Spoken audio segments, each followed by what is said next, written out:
Ladies and gentlemen, it is showtime and go time. Episode number 351 live here at the late night place to be in the most must-see show on Twitch TV. We're the very best in fantasy wrestling excellence, bar none, period.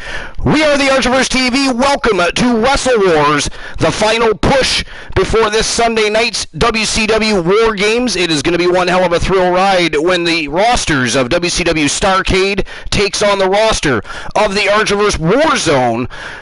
That is all going down this Sunday night, 10:30 p.m. Eastern Standard Time. We're going to see championship matches all night long. We're going to see Starrcade looking to take championship belts from the Archiverse and vice versa. It is going to be one hell of a wild evening, so make sure you do not miss it. It is a must-see.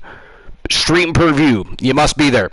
But don't forget, this Saturday night, we also have a very special show that will involve all three brands. Wrestle Wars, Starrcade, and Warzone. It is our celebration event. It is to pay homage to the great Glenola and, of course, the Wolfpack, which has done a very good job, especially in recent few months, with aiding in additional storylines and angles, and done an amazing job. People like the Blind Locksmith, Glenola. We have Froggy Mothlegs, Tia Stevens, which is, of course, Tiliana Pierce, and, of course, Marcus Stevens, which is also Tiliana Pierce's account, but it is hubbin'. So we are paying tribute to not just Glenola, but the entire Wolfpack. But mostly Glenola, because Glenola has been one of the longest-standing supporters of the Archiverse. He's been here since the Archiverse 1.0. He's been here for over 300 episodes and has always been there to either give me his point of view on how we're designing a stadium, particular wrestler. There's many things that Glenola has helped with over time, and not only has he become an outstanding member of the community, has also become a very good friend. But again, it isn't just about Glenola, it is also about the Blind Locksmith. It is also about Froggy Mothlegs. It is also about Tia Stevens, Tiliana Pierce, and of course, Tiliana Pierce's husband, which is Marcus Stevens. It is going to be a great night. Now, tonight is actually the last show for the week. We are not doing Starrcade or Warzone this week because we have a big show on Saturday night that involves all three brands. And then, of course, Sunday is our big stream preview of the summer, WCW War Games. So tonight is actually the last push. When I said that last night, I meant it. It is the final push to this weekend's WCW War Games. And, of course, Saturday night is going to be a celebratory show, and it is going to create a little extra hype as we head into War Games. So it is going to be a great weekend. And we have a great show planned tonight. We have 9 matches on the card, 8 on the main card, and a dark match main event that is going to be absolutely smoking hot. But before we get to any of that, we, of course, have business to tend to. As per usual, we have the dirt sheets to look at. And we have to, of course, get to our Between the Ropes segment, everybody's favorite segment. And before we get there, we, of course, have to invite the co-host with the most on to the broadcast. So, welcome to the show, episode number 351 from Team 1 Woozy TV. Let's welcome Woozy to the broadcast. Howdy, everyone. How's everyone doing today? I almost pulled a Carlidi and sent us back to 251. I was going to give you shit about that. Right? So, but anyways, yeah. So what's new and exciting? So again, this is the last show of the week as far as regular scheduled shows go. Saturday is our big event for paying homage to the great Glenola and, of course, his team, the Wolfpack. And, of course, I already named the people involved with that. And now, actually, the Blind Locksmith is actually literally a part of the Wolfpack, so he's directly involved with that as well now. So, but all of those people are involved and have been involved with creating storylines and signing new wrestlers and coming up with angles, and it has been a fantastic time. So we have to look at the last 6-7 months and what has happened and the inception of the Wolfpack and everybody that got involved. It is a celebration for the Wolfpack, but first and foremost, it is a thank you to Team Glenola for over 300 episodes of being, again, not just an outstanding member of the community, but a great friend. And that is more important than anything. So I appreciate that. And he is one of the men involved with the Archiverse that helped make everything run so smoothly and keep things rocking and rolling. So it was about time that Glenola was acknowledged for his efforts around here. And of course, Christian Cool and the Turret Man will be next. So, Tables is I'm not fuck those guys ripping. Fuck those guys, he says. Pro Wrestling United 300 episodes. That is nice. Actually, this is 351 tonight. Last night we had our 350th episode, but Glenola has been around. Glenola has been around for over 300 episodes, though. So tonight, the Blind Locksmith is John Cena. That's who I was last night. I was John Cena last night. And I'm Little Joey Nightmare. So, just to clarify, even though we're not running Starrcade and Warzone this week, what I'm going to do is remove any championship matches from those shows, and I'm going to simulate both of those shows so that there's still wrestler progression. But there'll be no title matches for either Starrcade or Warzone. But our next show will, in fact, be Saturday night for our special event, our homage to the great Glenola and the Wolfpack. And then, of course, again, Sunday night, WCW War Games. It is going to be a good time. Good time. Good weekend, but we have a great show planned tonight. Again, we have 8 matches on the main card, dark match main event. That is going to be smoking hot, so it is going to be an absolutely fire evening, and I'm sure there'll be a lot of great people here to converse with. So at some point, but anyways, Woozy, what did you do today? I played some football, some Call of Duty, and some wrestling. Nice. And what did you do in Call of Duty? Multiplayer. Multiplayer, yeah. Play online. And Froggy Mouth Legs is only 26 numbers away from the lottery number. Jesus, Froggy. And that is for the, I believe, the redemption one. For the redemption one, yeah. Did the 2 new numbers pop up? I did reset the numbers. Yeah. Okay, they did. Okay. Yeah, 388 and 982. Yeah, that is correct. All right. So, but anyways, so a day of video games for Woozy. Nothing besides that. No, I'm gonna play those 3 games every day. 688 and 678 back to back. That's kind of funny. It is. I mean, I worked most of the day, so I did not get to play any games today or do anything of the sort. I was adulting, unfortunately. It wasn't that bad of a night, though. Wasn't that bad of a night. It was dead. It was dead at work, and I was surprised because it's usually a time of the month where people get a little extra money, so they go shopping. But the weather here was absolutely disgusting today. Like, it was so muggy and humid. It was just one of those days where it just sucked the energy right out of you. So, today Glenola is Edge. Nice. I got to see who I am today. And Punisher is Trish Stratus. Punisher is Trish Stratus. Way to go, Punisher. Way to go. And Archer, for the today, you remember, I found something you would enjoy. No, adulting is another way of saying I had to work.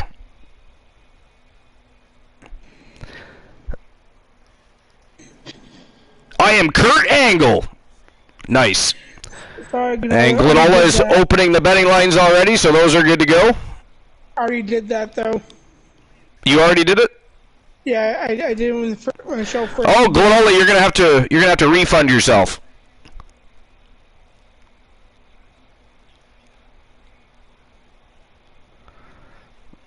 Gotta refund yourself. All right. So, anyways, did you see anything interesting in the Dirt Sheets today? Matter of fact, I did, and it's something that you enjoy. Something I would enjoy. Well, yes. that kind of scares me just a little bit.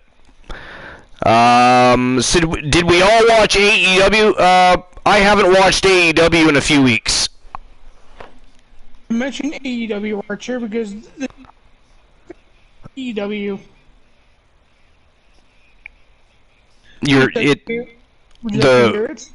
Sure. Doug said AEW gave Wardlow the jabroni title. You keep breaking up. I don't know what's going on there, but It says here. There we go. Road Dogg says AEW gave Wardlow the jabroni title, and AEW looks like an indie show filmed with nice cameras. And you know, Road Dogg's not even working for WWE right now, so nobody can sit and call him a mark. You know, he has freedom to work anywhere he wants right now. He's just telling the way it is. But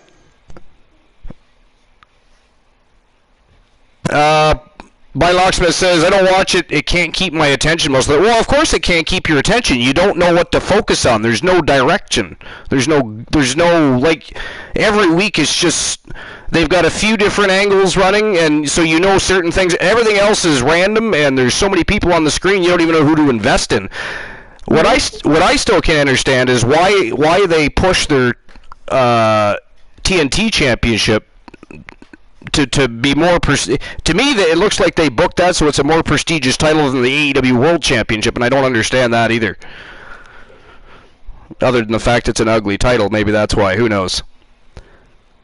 Blind Locksmith says, well, that and ADHD. Well, yeah, okay, you put those two together, and yeah. So yeah, this was posted today by Michael Schwartz. Michael Schwartz, he usually posts some pretty good stuff. He does. WWE Hall of Famer Road Dogg appeared on Dr. Chris Featherstone's podcast for Sportkey. Damn it. Sportkey. Pro wrestling, I was afraid that was going to happen. Damn, I knew it. See, that was I was actually gonna look that up and watch it, even though I haven't watched in a few weeks, because I actually did want to see how they did the barbed wire matchup, because I've watched barbed wire matchups in the past, and they're not always good. Some are terrible. But I was curious to see what they would do, and because Chris Jericho was involved and has been in them before, he's got precedence there, and he's got experience in the match. So I was hoping it was going to be good. I just wasn't going to hold my breath, but now you've pretty much confirmed what I was worried about. So. And as far as nothing else happening on the show, I'm not surprised about that either. Wow, Froggy. I see his Schwartz is as big as mine. Wow. What the hell, Froggy? Froggy's feeling a little villainous tonight. Froggy behaved last night, you see, so tonight he's got to make up for last night. He's got to make up for last night. So anyways, go ahead with that. Sorry, I interrupted because I wanted to make sure I acknowledged what Pro Wrestling United had said, and I was afraid of exactly that happening. But the podcast for Sportskeeda this week, Road Dogg did not hold back on his thoughts on AEW's presentation and how certain wrestlers have been booked. He also gave a rant on how AEW looks like an independent show. Yeah. Road Dogg was asked what advice would he give AEW. Oh God, I can only imagine. I mean, I will talk. Go ahead. No, it's okay. Go ahead. It says here, I will talk to them about television wrestling and what we're doing here when you watched it. It looks like an indie show that somebody filmed with some nice cameras. People will win the match, get their hand raised, and just turn around and start walking away. It's like, oh, that's a great shot. Thank you, dude, who just won the match, and now you give them your a crack in your back to look at. You have to think about this like it's a television show because it is. Yeah, well, exactly, right? Exactly. And I don't think they take that into consideration when they're booking their shows. Like I said, if you look at it from a grand perspective, it's the only show I know of that books their secondary title to be more prestigious than their main championship. It makes 0 sense to me. 0 sense. But you're not the only one. Blind Locksmith says, the only thing that holds my attention is in AEW is Jade Cargill. You know what? Jade Cargill is awesome. So, she should have all of your attention. She should have a lot of people's attention. She's undefeated still. She should have a lot of people's attention. But yeah, I can't say that what Road Dogg is saying is inaccurate, to be fair. I mean, they do look like an indie show. And they're steadily losing viewership as a result. The problem is it's not the same promotion as when they started up. When they started up, the reason they were gaining popularity is because they were putting on excellent shows, awesome pay-per-views. But then they started doing the same thing that everybody else did, and they got to start swallowing up former WWE guys and putting money where money doesn't need to be and pushing people over top of the talent that was already there and a lot of the homegrown talent that was already there for the last 3 years. Like, listen, the way they run their show makes no sense. It just does not. And there are so many. I can understand Cody Rhodes being the TNT champion was there. I can understand Chris Jericho being as involved with that company as he is being the world champion for a while. What I don't understand is CM Punk coming in and getting a title over top of everybody else that should have already had a title shot and a title opportunity and a title run. And many other instances I can think of. And that's just one of many things that is wrong with AEW. That is just one of many things that is wrong with AEW. And they keep trying to sell that they're an alternative to WWE. No, you're not. You're an alternative to the local independent promotion. That's all you're an alternative to. If you can call yourself an alternative to that, because you are an independent promotion. You've just become the largest independent wrestling promotion on the planet, really. It really has. Because at this point, they're already bigger than Impact. And I told everybody, because everybody thought, the New Japan Pro Wrestling and the Impact Wrestling and the AEW crossover, do you know how many people tried to sell, it's going to bring viewership? Ratings are going to go through the roof. I said, no, it's not. You know what it's going to do? It's going to attract attention to New Japan Pro Wrestling. Is what it's going to do. Because New Japan Pro Wrestling is amazing. Oh, it is. I agree. Yeah. And the fact that Impact allowed their championship to be swallowed up by AEW the way they did for as long as they did, they may as well close their doors too. Or sell it to Tony Khan. He can have that library too. Because that was dumb. I'm sorry, that was dumb. Why would you do that? Why would you ever allow that to happen? You have a situation where if you want to put the other wrestler over and make him look strong, then you have him win by DQ or something. Have the champion cheat or have a count out or a double count out or a double disqualification, but you most certainly do not take the champion of your promotion and put over the champion of the other promotion and put the belt from your promotion on him. You don't do that, no. Close your doors. Close your doors. Because you just took your championship and trashed it. You don't even have a championship anymore. Who the hell wants that championship now? Who the hell would want to... I don't know. Hey, let's go work for Impact Wrestling, and while we're there, we can become a champion and get punked out to the next promotion. Exactly. I mean, the only thing good about Impact Wrestling is their women's division. They still have a very good women's division.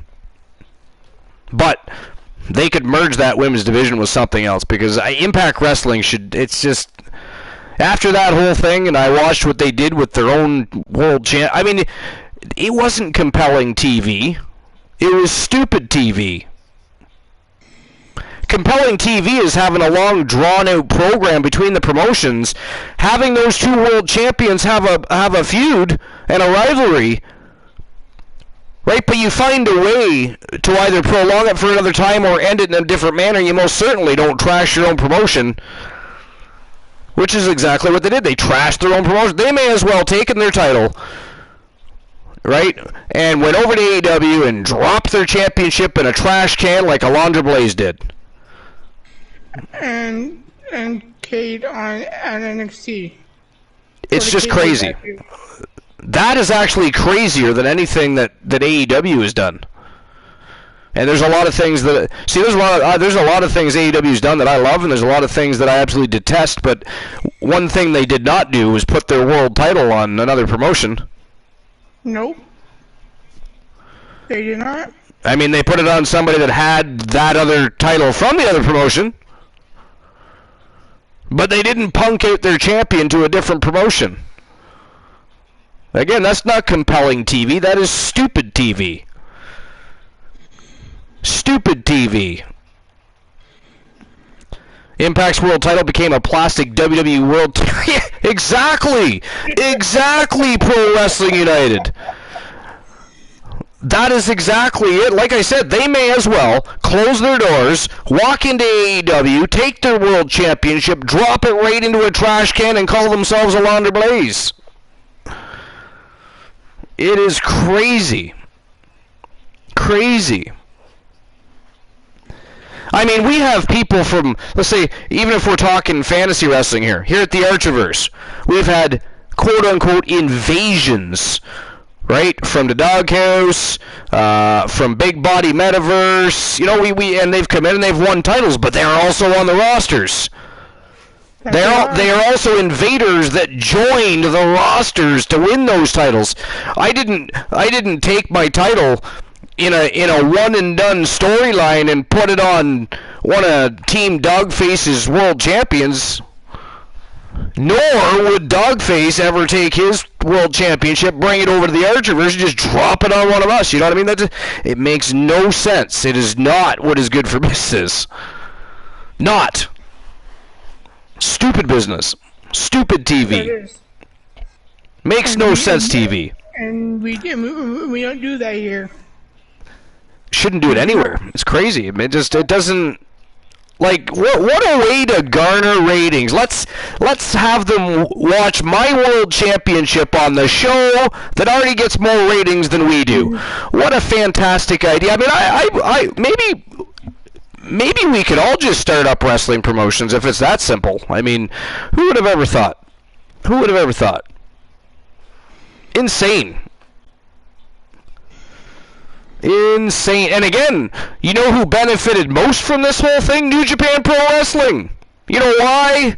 Because New Japan Pro Wrestling is better than both of them. Better than both of them. And the best wrestlers in the world that actually want to be good at being a professional wrestler end up in Japan. That is why Vince McMahon has had such tight ties with Japan for so many years. So much talent comes from out of there. Whether it be actual Japanese stars or stars that went over to hone their craft and learn a different craft at the same time and bring it back to North America. But you know what New Japan Pro Wrestling doesn't do? You know why? You know why they're so good? Because they don't take their New Japan Pro Wrestling World Heavyweight Championship and go drop it on the AEW World Champion. They don't do that. Anger Issues TTV, yo, welcome to the show. Welcome to episode number 351. Did you happen to watch your match from last night, Anger Issues? Did you happen to watch your matchup? Because Alexander Furious was being a badass last night. He was being a badass last night. He was being a bully to Elijah. Oh, he bullied everybody. It wasn't just Archer. He bullied everybody. You go watch that matchup, and Alexander Furious, he basically personified Furious last night. It was insane. Absolutely insane. Fantastic match, too. Fantastic match. Oh, it was. Yes. But anyways, let's get off AEW because we've got much better things to do because We have 9 matches of absolute pure fire, something they'll never have on one show. And we got a show to get to, so if there's not a lot of news in the dirt sheet, is there anything else in the dirt sheets newsworthy at all? I haven't even looked today, I'll be honest. But Woozy covers me anyway, so it's okay. Edge returning to Raw as a rated R superstar. Yes. Okay, let's talk about that, actually. Yo, Landon, what's going on? Welcome to the show. Episode number 351. Welcome to the Archiverse Wrestle Wars. Yeah, it was posted today by Paul Davis, and it's Edge returning to his old gimmick, which was nice. I like it when he was a rated R superstar. I think everybody liked that. And it's when he does his best body of work, too. You know, Edge is a phenomenal heel. Oh, he is. So it says here today, during today's Wrestling Observer Live, Brian Alvarez read a question from a fan asking if Edge's return to WWE Raw on Monday will end up being a swerve with Edge rejoining the Judgment Day stable. No, he ain't going back to the stable. He is done with that shit. Well, I mean, what sense would it make for him to return as the Rated R Superstar and rejoin Judgment Day? I mean, that doesn't even make sense. Exactly, and Alvarez shot that down. Yeah. And said that Rated R merchandise has already been made for Edge's return. You know what, though? I think some of the quote-unquote rumors that are circulating these days are actually put out by WWE themselves. They've always done it. They've done it through the history of the WWE, and because some of the rumors that circulate these days make zero sense. Make zero sense. It really does. And it says Alvarez said, I think they've already got Rated R Superstar merch. So I'm pretty sure that he's returning as a Rated R Superstar. Now what that means is as a babyface or as a heel, I don't know. I don't think he's coming back to Judgment Day, especially because he. I mean, if we watch the vignettes and the fact that he's probably bringing Bray Wyatt back with him, I highly doubt he's going to be a babyface. Yeah, highly doubt he's going to be a babyface. And is there any did he actually return as a Rated R Superstar? No, rumors. That's rumor too, because that's something else that doesn't necessarily make sense either. Could happen, but I don't know. I liked the current incarnation of Edge, actually. It was kind of dark, and I liked it. The Rated R Superstar is just as good, and he was a master manipulator, so that could be the whole. That could be the whole. I mean, how long has he had Bray Wyatt or the Fiend locked up? Because I mean, we can all continue pretending like we don't know, but again, they wrote the number 6 in blood on the mirror. Bray Wyatt is now going under Wyatt 6, which would be the 6th incarnation of Bray Wyatt. So I mean, and again, when you write a demon's name on the mirror, they're able to escape through the mirror. That's how that works in lore. But it makes perfectly sense. It does. Makes perfect sense. Punisher says Edge let the Fiend in. Yeah, he let the Fiend in, then didn't let him back out, apparently. Did not let him back out. See, I'm almost done with this. Almost done. So it says here, at a heel, I don't know. All these come back to Judgment Day, especially because he left Judgment Day. He left because he didn't want to be involved with anything spooky. But then they haven't done anything spooky with the Judgment Day. For weeks, WWE has been airing vignettes for Edge's return. The TV was written off for a while after being attacked by Judgment Day, being replaced by Finn Balor. TBS, they might not have a choice anyways. I mean, the WWE fans have a real bad habit of when Edge is full-blown heel, they cheer him more than they did when he was a babyface, so it's one of those things. And the same with The Fiend. I mean, The Fiend has never been a babyface, really. I mean, how can you make the Fiend babyface? Right? That just doesn't make any sense. But they cheer him because he is basically the new and modern day Undertaker.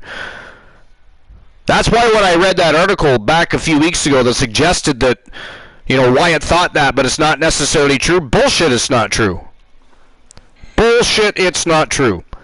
If you let Bray Wyatt unleash, he will give us many years of entertainment, much like The Undertaker did. You will, and so I got one more paragraph to read. Okay. The vignettes that have been airing in recent weeks are leading up to Edge's return to Madison Square Garden for this coming Monday's episode of Raw. So it says here, Edge is returning this Monday. Tell me about it, Pro Wrestling. I mean, here's the thing that I don't understand. So, did they because that whole turning on Edge thing was a last-minute decision. And, of course, we all know that Edge was vocal about not being down with that. And he had more than 2 words for them. Over that, by the way. But anyway, he had more than 2 words for them about that.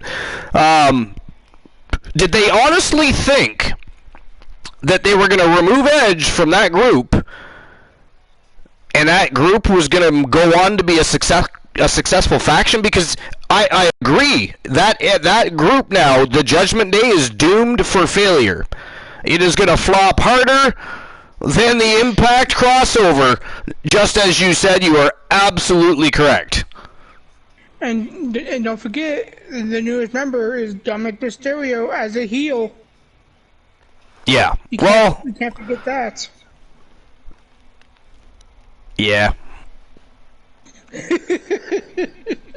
We already talked about that. How dare you try to stir the pot like that? The show hasn't even started. Villainy from the broadcast booth already starting. Fantastic. I can see how this night's gonna go. Froggy Mothlegs is already itchy. He's itchy, you can tell. Where's Joe Link? He's here.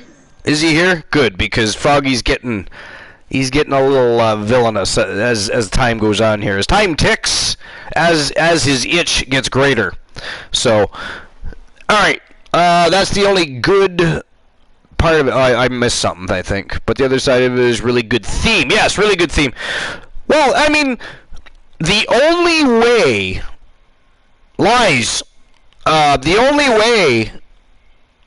that the Judgment Day continues as a faction and is able to have some measure of success, it won't be because of anything that they do. It's going to be because Edge and Wyatt are going to lead them and guide them. But then what? Are you going to have them defeat Edge and Wyatt sometime down the road? Like, you can't do that now. You've already turned on Edge. You beat down Edge. Edge is going to come back with a vengeance, beat them down. You can't have it go back the other way. No, you cannot. You know? And plus, who buys that the Judgment Day would beat Edge? I mean, they don't even need a third person. Edge and the Fiend would absolutely swallow up Damian Priest and Finn Balor. You know what I mean? No questions asked, no ifs, and or buts. Because I assume they're going to bring a female into the group at some point to go against Rhea Ripley, right? When she returns, probably Beth Phoenix. Yes, the Glamazon would make sense. And she's in ring shape. And Froggy says, "Twitch, itch, twitch." Yeah, the Fiend already ate the demon. Yeah, well, that's the thing. And the other thing is, like, are we going to see the reemergence of the demon at some point? Like, there's a little bit of, I don't know. There's a few things up in the air still that are questionable about that whole thing, right? For Wrestling United, I don't see Bray Wyatt joining Judgment Day. I don't see it. No. Yeah. The Fiend is not a follower No, I mean, he's a leader. at some point, he'll probably turn on Edge, right? Oh yeah. That will happen.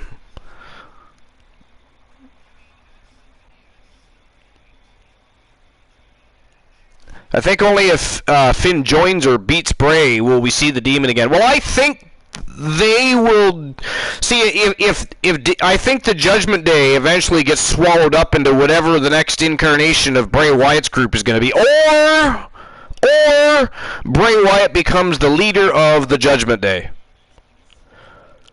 Again, the only way the Judgment Day continues to have some measure of success is if they guide it and make it happen. Right? That's the only way to make that happen. They need to let me book this shit. Somebody contact Vince McMahon.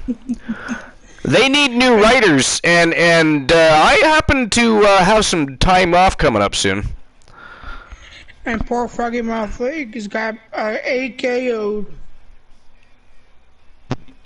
I would book the shit out of a Monday Night Raw like they have never seen, ever. And the first fucking thing I would do is get new championship belts. I'd be like, Vince, listen, open up your fat fucking wallet because you got a bunch of coins on leather and belt buckles instead of championships. Is this a fucking rodeo or a wrestling promotion? Let's go. Come on, man. Now, on the flip side of things, the WWE still does not have the ugliest titles in pro wrestling right now. Go figure. AEW does. Oh, AEW's titles are awful. I like the TNT title for the most part, but I hate the TBS title because it's just a bigger copy of the TNT title. I hate the women's title is just hideous looking, as is their world title. I was gonna say, how about that world title? You like that one, don't you? I don't like their tag titles either, I'll be honest. I think the tag titles are ugly too. The nicest title AEW has is the one they hold in such high prestige. TNT. The TNT title. I mean, they could do away with the AEW world title and nobody would even notice. It's barely ever on there anyways. Impact title, in my opinion, is worse than AEW's world title. Yeah, you're not wrong about that. Yeah, I will agree to that. I will agree to that. You know what it is? You know what it is? The design of the AEW world title pro wrestling, to me, looks like your grandmother's brooch that was on the collar. On the collar of her fucking attire for, I don't know, was your at the law firm or something. I don't know. Actually, the Atlantic Championship is pretty nice. I will agree to that too. I forgot about that title. I keep forgetting they introduced that. You're right. I actually do like that one. I do like that one. Oh, sorry, Punisher, I gotta disagree with you 100%, man. Because the WWE doesn't even have championship belts. They have belt buckles and coins. They have belt buckles and coins. So I don't know what, except for the U.S. title, they have the Intercontinental and the United States Championship. I like those. Those are the only championships they have. The other ones, belt buckles and coins. And Punch, you got timed up. You may as well pluck that title plate off of the tag team title belt, off the leather. Pluck that off, and just put a ribbon around it and strap it around your neck, and have a big giant medal. And again, the WWE title, the Universal title, the women's title, they are not championship belts. They are belt buckles. They are oversized belt buckles. Again, is it a fucking rodeo or is it a pro wrestling company? They need to decide. And I did not know you had a WWE banned completely. Because Punisher got banned. Or wrestling got banned for it. Yeah, if you say WWE, actually there's a few things you can't say around here. WWE is one of them. You get timed out. Pro wrestling and Punisher both.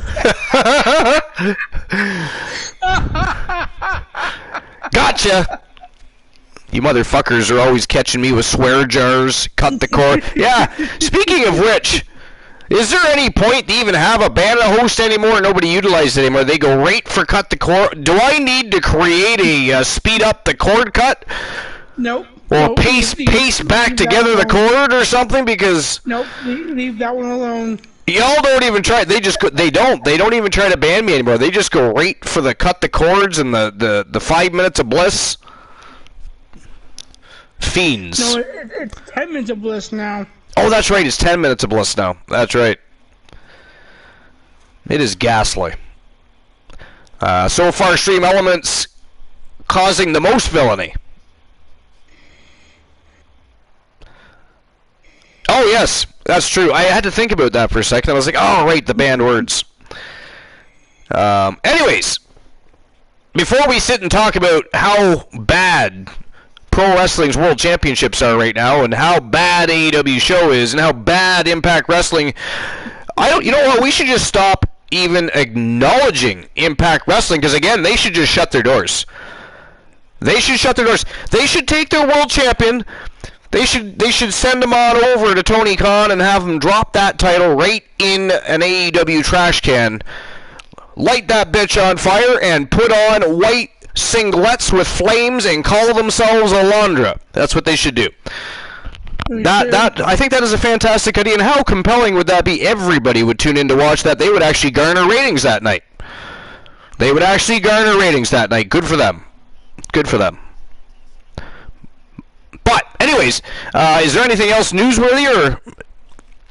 No. If there is, we can discuss it. If not, I say that we get episode number 351 on the go. The Archivers Wrestle Wars is ready to push into War Games. Because again, if anybody that wasn't here earlier, tonight is the final push to War Games, and what that means is this is the final scheduled show of the week. Our next show is our celebratory show, our special event on Saturday night, and then of course War Games is Sunday night.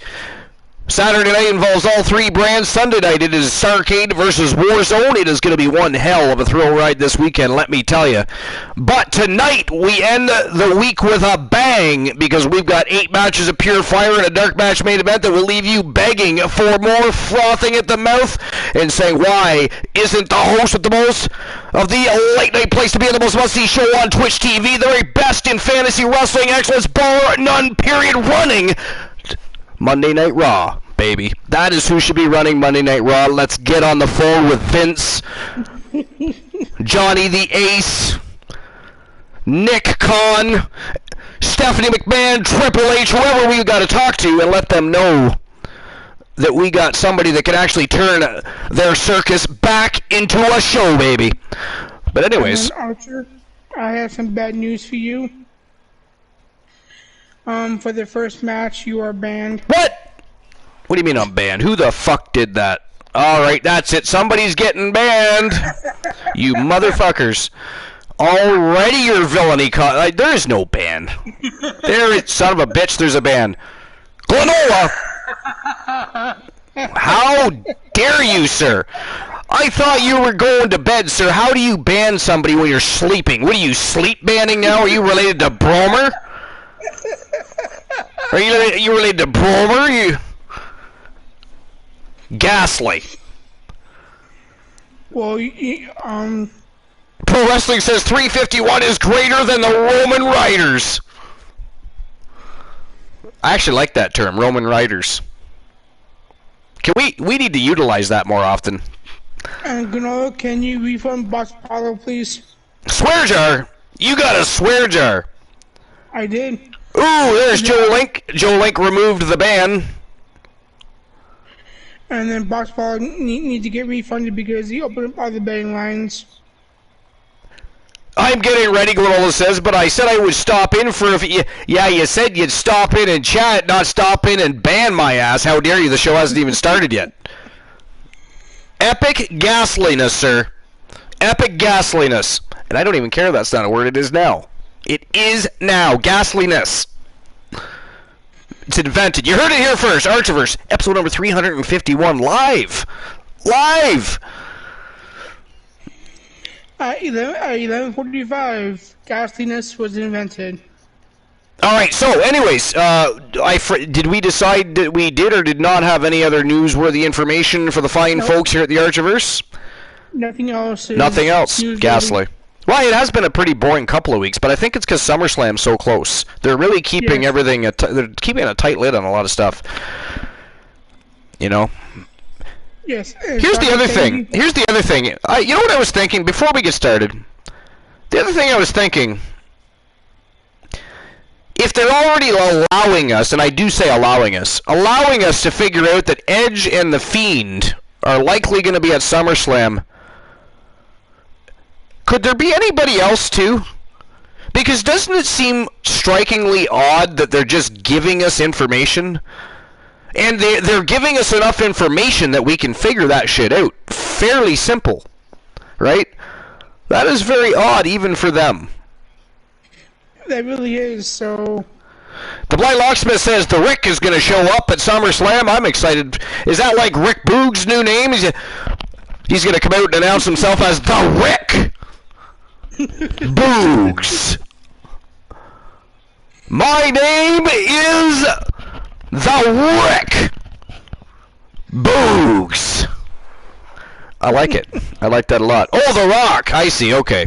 Well, that makes more sense. The Rick Boogs just doesn't sound quite the same. That would actually... No, TBS, do not put that out there. That was a joke. We do not ever want to see Rick Boogs. Seriously, I will ban your ass if that happens. If he comes out on any episode of Raw or SmackDown and announces himself as the Rick Boogs, I'm going to ban you now. Oh my God, there should be Gilbert-style wrestler called the Rick. No, Froggy, stop it. No. No. No and no again. How dare all of you. Nobody pay attention to Froggy Mothlegs TBS there. They are drunk. They got into Woozy's. See, Woozy's behaving himself. He's drinking coffee even. They got into his liquor cabinet. Rick Boobs. Rick Boobs. The Rick Boobies.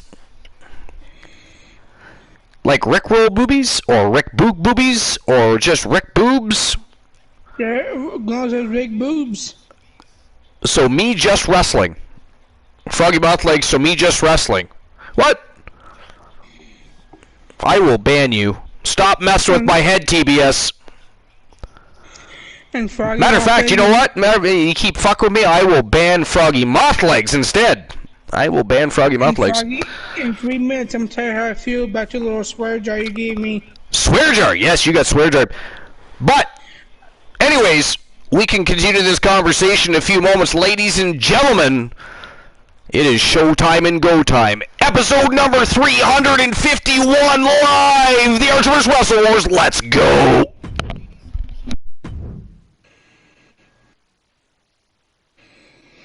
Thank you, Joe Link.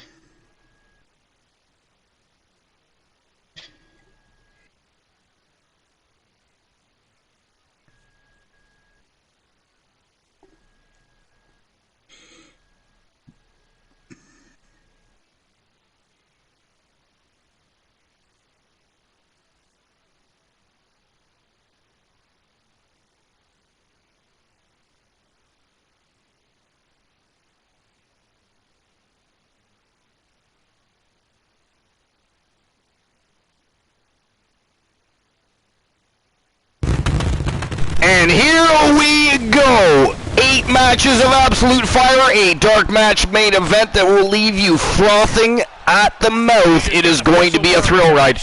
We're going to get the first match of the night started here in just a few moments. The betting lines have already been open for the entire evening, so I will set up the betting line for the first match of the evening in just a few moments. And of course, we're going to get everybody's favorite segment underway, Between the Ropes with One Woozy TV, and he of course has a great compilation for us this evening that we're going to run down. Hopefully, with any luck, I'll get to tear it apart. I'm excited. Hopefully you're excited too. Oh, I am. But here we go. First match of the night. It is an 8-man, actually it is a 8-man tag team, but it's an 8-man tag to brag elimination style matchup between the Hart Foundation and the newly reformed faction, the Coalition. We've got Demon Razor and, of course, the Reaper Cowboy. Leo King, they are the Fallen, and they are going to be testing the waters out tonight as part of the new faction. They are joining Archer and Ironman in the battle against the Hart Foundation. It is going to be an absolute slobber knocker. Who do you guys think is going to win this matchup? Will this be a good first test for the Coalition, or will it simply be another win under the notch of the belts of the Hart Foundation, because they have been on an absolute tear for the past couple of months, every single one of them, and now they've become one stronger, adding the British Bulldog just a couple short weeks ago. Anything could happen here. The Hart Foundation has the talent and the power to defeat the Coalition, but the Coalition, the same. Again, anything can happen. The Coalition also has the talent and the power and know-how to defeat the Hart Foundation. These also very two rivaled and storied opponents between the Coalition and the Hart Foundation. They've had many matches over the last 351 episodes. Many rivalries. They've fought together alongside one another, and they have been the worst of enemies. Tonight, of course, purely competitive nature. The Hart Foundation were looking for opponents. The Coalition were looking to test the waters with their two new members, Demon Razor and Leo King. So it is an 8-man tag to brag elimination style matchup. And we're going to hit the ground running here in just a few moments. And I'm going to get the betting lines open, and we're going to get Between the Ropes with One Woozy TV underway. Woozy, take it away. I will do that. And Archer, you got 3 minutes of your swear jar to pass. Swear jar? Alright, who fucking swear? Wait, whoa. Oh. Oh, that is not okay. Who swear jarred me? Can we Glenola? Can we ban Glenola, please? Can we just ban Glenola? Glenola has to go to bed anyways. That's just a push come to shove, right? You're doing him a favor. He's tired. He is mentally stressed out. Needs to lay down and recuperate. Just ban him right now. And we'll unban him tomorrow. Actually, no, we won't. There's no show tomorrow. We'll unban him on Saturday so that he can be here for his very special show. And what's funny, Archer, is that Jolene tried to warn you. I did not see it because I was busy trying to open the betting lines, and you swines knew that too, by the way. Swines, all of you. How dare all of you? Except for Joe Link, who did try to warn me. And pro wrestling, it is not funny. Not funny. Do not encourage the fiends. You did not warn me. I said lies. I think you know what your warning was? You got 3 minutes left. You didn't warn me, the moment of, or no. Let's wait till it's already in the process of. I'm in the middle of setting up betting lines, getting the first matchup underway. How dare you, sir? Ghastly. Absolutely ghastly. Joel Link, we got some bannings to do tonight. I think by the end of the night, we're just going to ban the whole chat. That's what's going to happen tonight. Joel Link, it's going to be a show just for us, buddy. We're going to have the very first episode of the Archer vs. Wrestle Wars, just you and me. The co-host with the most is going to be here too, so I guess it's 3 of us. Because Woozy's here. It's a threesome. We're going to have a threesome. A pro wrestling threesome. But anyways, I still have to open the betting lines. And then apparently I'm banned from the match because some wonderful member of my community, was thinking of me and thought maybe I needed a little rest from the broadcast, even though we just got started and the show hasn't actually started yet. Show has not started yet. But a wonderful member of the community decided that I needed to have a little bit of a break and slipped a swear jar and slipped a trap, if you will. Slipped a trap. Well, you're not banned anymore. Well, except for that doesn't work for this particular, because it's a swear jar. It is not a banning, it is a swear jar, which means I get caught in it, which means I have to stick with it. It's not the same as being issued a ban. Oh. So just refund yourself with that. I can't do it on my tablet. Do not listen to Glenola. He does not care. Otherwise, he would not ban your host.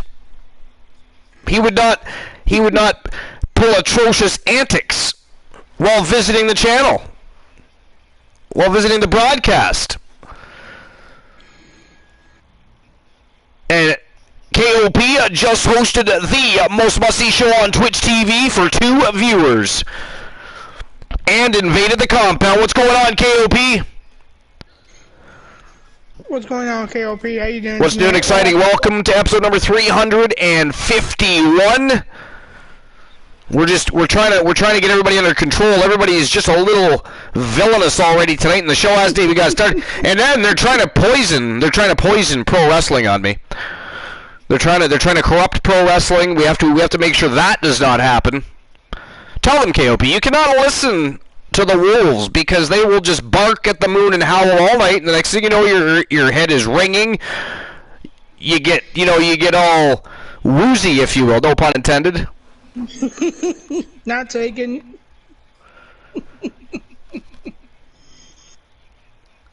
I'm good. I was playing video games. Nice. That is ghastly. All right. Anyways, I will open the betting lines for everybody, and then I am banned for a match. Yes, you are. All right. And that swear jar was absolutely bollocks, by the way.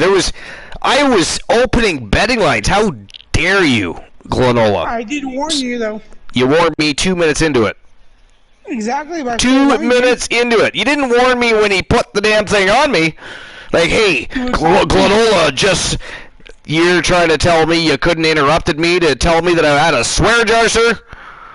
Nope, you hate to be interrupted, so I would... Somebody ban Woozy, please. We don't need a co-host tonight. We'll just ban Woozy. And thank you, Glenola, for the lurk. We appreciate that. Alright, so who walks in with the W? Is it going to be the Hart Foundation? Okay, guys, come down with the... Or the Coalition? You got 5 minutes to make your bets. And there we go. Betting lines are open, and it is showtime and go time for the first matchup of the night. 8-man tag to brag elimination style tag team matchup. The Hart Foundation versus the Coalition. Rivals, allies and foes, all three. They have been. Let's see what happens tonight. Can they hold their composure? Can they have a competitive matchup without letting those old rivalries resurface? Some of those old mentalities when they would go to war resurfacing. We shall see. Let's get this matchup underway, and let's see if we can just up the pool in that betting line just a little bit, shall we? Who's it going to be? The Hart Foundation or the Coalition? You still have just a little bit of time to make your bets. You still got about 4 minutes. But here we go. It is go time. Uzi, I turn it over to you. I'll be back after the match. Alright. And then after I do my list, guys, I will do the 2 silly Uzis. I just gotta figure out a damn thing to do, so I will do them. Just do not hit me with any more, please.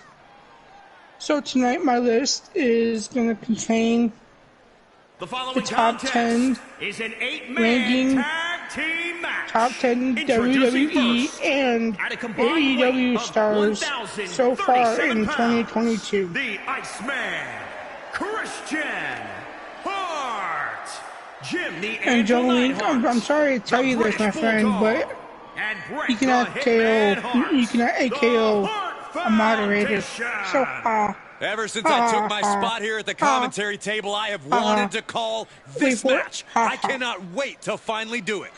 Coming in number 10, we've got CM Punk. It says here, even 6 months removed from his return, it's still so surreal to think CM Punk is back in wrestling after 7 years away. Not only that, but he's also been putting in the work since coming back and been booked extremely well in AEW up to this point.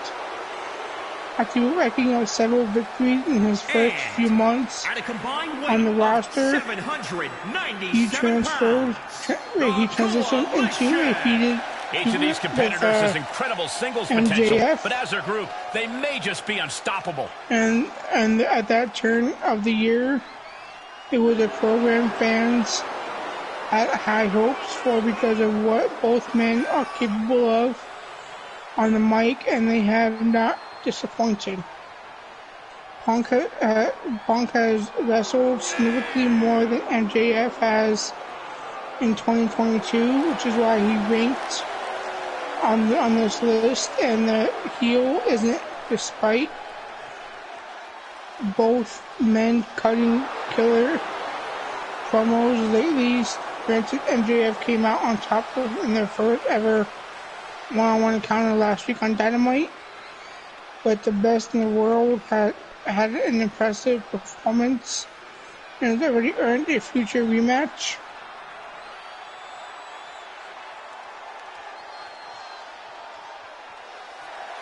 Aside from his tainted loss to his arch rival, the 43-year-old has squashed Sean Spears, survived Wardlow. He also beat FTR alongside Jon Moxley. And what was an outstanding tag team affair this week on Dynamite. Punk is clearly more motivated than he was at the tail end of his WWE Everyone gets dealt a run. tough hand from time to So time, at this but you have rate, to know don't when to be fold. surprised to see him Knowing this putting person, I don't think you'll get your wish world anytime title goal soon, before Corey.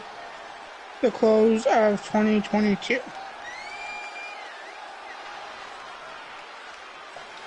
And now, let's see here. Let me catch up on chat. We're gonna leave. How you doing, fam? A lot of villainy in the chat so far. KOP is getting his ass whooped in chat. Archerverse, no, has Archerverse. I'm saying Archerverse. KOP, I'm sorry to do this to you, but I am not at the same time. You get a gift from the broadcast booth. I hope you enjoy A it. competitor with his share of detractors, but he wants to prove them all wrong here tonight. Enjoy it, KOP. Coming in number 9, we've got Becky Lynch. There was a fear among some fans that Becky Lynch was taking time in this from elimination tag match. Everyone WWE is an due to individual pregnancy elimination, meaning in team members can be 2020 at the separated peak if their of her partner has to popularity. head back to the locker room. Perched up top. Due to her popularity, she'd never be able to reach those heights again. Needless to say, she proved every one of those people wrong with the hot return run she had since sometime in August. It can be argued that WWE turned Lynch heel from the get-go with a questionable call, and although she's cheered by crowds more often than not, her work has been untouchable. She was getting stale as the babyface on top 2 years ago, so it's been refreshing to see her do something different in recent months. Then started her 2022 successfully, defending the Raw Women's title against Liv Morgan in a quality contest. And she ended the opening month of the year by beating drop at the Royal Rumble on January 29th to retain the title as well. Definitely not where you want to be right now. Just carried like a rag doll here. Oh, flapjack. Big time bets next in a match that will now take place at Elimination Chamber pay-per-view on February 19th. To be successful in a no disqualification match. Been a fun, ruthless one, Cole. You can't show any remorse about going after your opponent full and has done force. a lot Anytime to you make waste second-guessing yourself, it's time for your opponent to get bit. Considering she's been a champion for every that was playing with day fire she's and been on the getting WWE roster. The decision to take such a Going risk to at mean this juncture that much more when she eventually dropped the title, ideally at WrestleMania 38. Gets him with the counter. Oh, what an uppercut. So impactful. Ojo Link is Otis. Taken down. What did this superstar looking for? Legs are great, but now the arms are trapped. This won't end well. TBS. What are we going to do with you, my friend? Coming in the break, we've got Malachi Black. Malachi Black has had a new lease on life in AEW and has been thrilling for fans to see. He's an incredibly creative performer, capable of much more than what WWE had him doing toward the end of his stint there in 2021. His abrupt jump to AEW was timely counter by a logical one. And there's a takedown. He's been on one of the longest stars. He's one of the longest, brightest stars to come over in the last year. Short arm clothesline. In 2022 alone, he joined forces with Brody King to British Bulldog. And either defeated or altered every member of Varsity Blonde and Death Triangle in some form or fashion. Oh, wow. This is impressive. This is crazy strength. Collectively known as the Kings of the Black Throne, has been a blast to watch. And already they have 2 wins under the belt. With a few more victories, they could be contending for the AEW World Tag Team titles in no time. You know, it's also refreshing that Black has been given so much freedom with his promos and the chance to speak in televised vignettes every week this year. Just turn that around. If the way he's been handled in 2022 so far is any indication, has big things. AEW has big things in store for him going forward. He's a star in every sense of the word, and it's about time he gets his just due. Now, with that being said, I'm going to take a break after the match, because I don't want to miss the Coalition kick ass. And you're trying to kick the punch out. All updates were completed, by the way, so the list of champions, etc. are good to go. Nice. Jolene. Man, just a multitude of strikes. Jolene, the most promising star right now. Okay, so let's see this. Heading up, he's thinking nice stunner by keeping Razor. What? No! Imploding!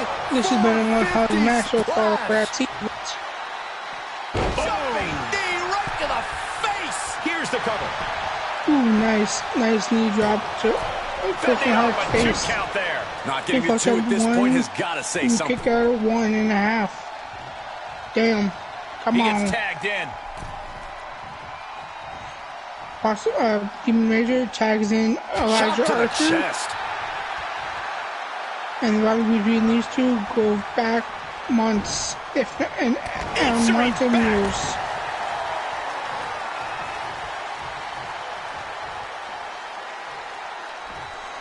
Jolene says, I watched the Jericho Barbed Wire match today on AEW. It was a laughing Of course, Jolene, it's AEW, what you expect.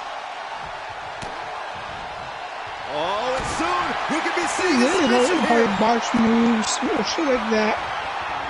It's locked in. Submission The cross-face chicken wing. Give up now. Will he submit? submit? Submit. Just hang on. Nope. Hang on for just a little bit longer. He's risking. Or will he submit? Delivers it. Oh, right there. He broke it, Gets out of it. Broke it up. Elegant exit, but it was if broken. it works, it works. But I guess not. He's burying elbows to the midsection. What is he doing? He's just toying with his food. Come on, Archer. You can do this. He had it scouted. Look at the strength on Christian Hart. And a reversal. Okay, why is he going after him and not Archer when he's not in the match? Hoisted up across the shoulders into a DDT. Oh, nice. Nice move by Elijah Archer. Working on the arm. Trying to break the arm of Christian Hart. Holy shit. Trying to find his bearings, but it looks like his end is near. He was 1, 2, 3, rating party with Fun Raider. Thank you for the raid, Q-Balls. Welcome into episode 351. Hold on, is he thinking of a submission here? Our first match for the night is... Alright, I'm breaking the ban for a moment because we just got invaded by Q-Balls. Thank you for the invasion, invading with one villain. Q-Ball, welcome into episode number 351. We are underway for the first match of the night here at the Archer's Wrestle Wars. It is a faction war between the Hart Foundation and the newly formed faction of the Coalition. So welcome on in. How was your day? Unfortunately, I'm going to be removing myself from the broadcast again for, well, until the end of this match. But I had to come in and thank you for the invasion.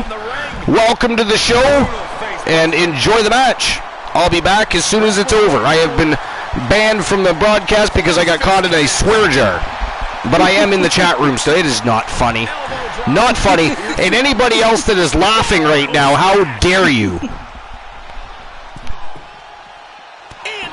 And this has been one hell of a match, folks. Both superstars showing But great the awareness of Coalition their will pick up the opponent's win, they will be victorious, and they will beat the Hart Foundation. atomic drop. That is not a prediction.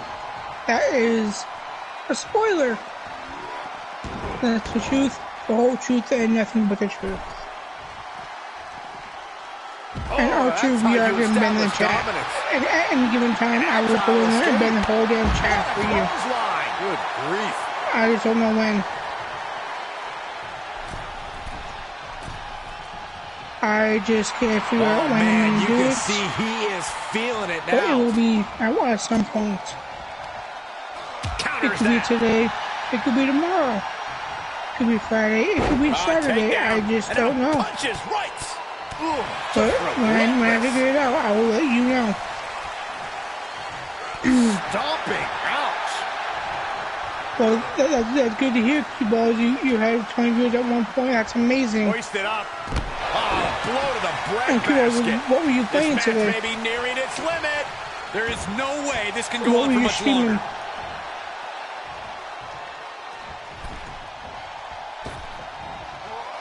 Oh, with authority. Yes, he is, Archer. Which is amazing. Amazing, amazing, amazing. Oh, that'll give you whiplash. Oh, my goodness. There's the jumping knee drop. Oh, nice. So precise. What Tag was is that made. about?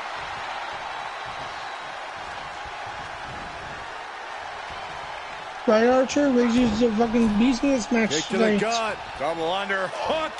Future shot. Into the cover. Oh.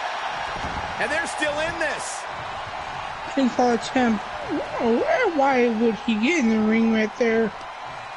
He just costed his team the victory. Clubbing blow. Catches a punch. That is ghastly. For Archer busting open hearts. That's amazing. Not He Archer. reverses it. Sorry for that. Oh, check out this power. This is ridiculous.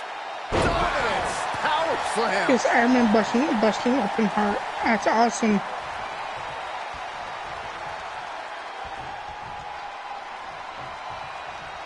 Turning the Heart tables fist. there.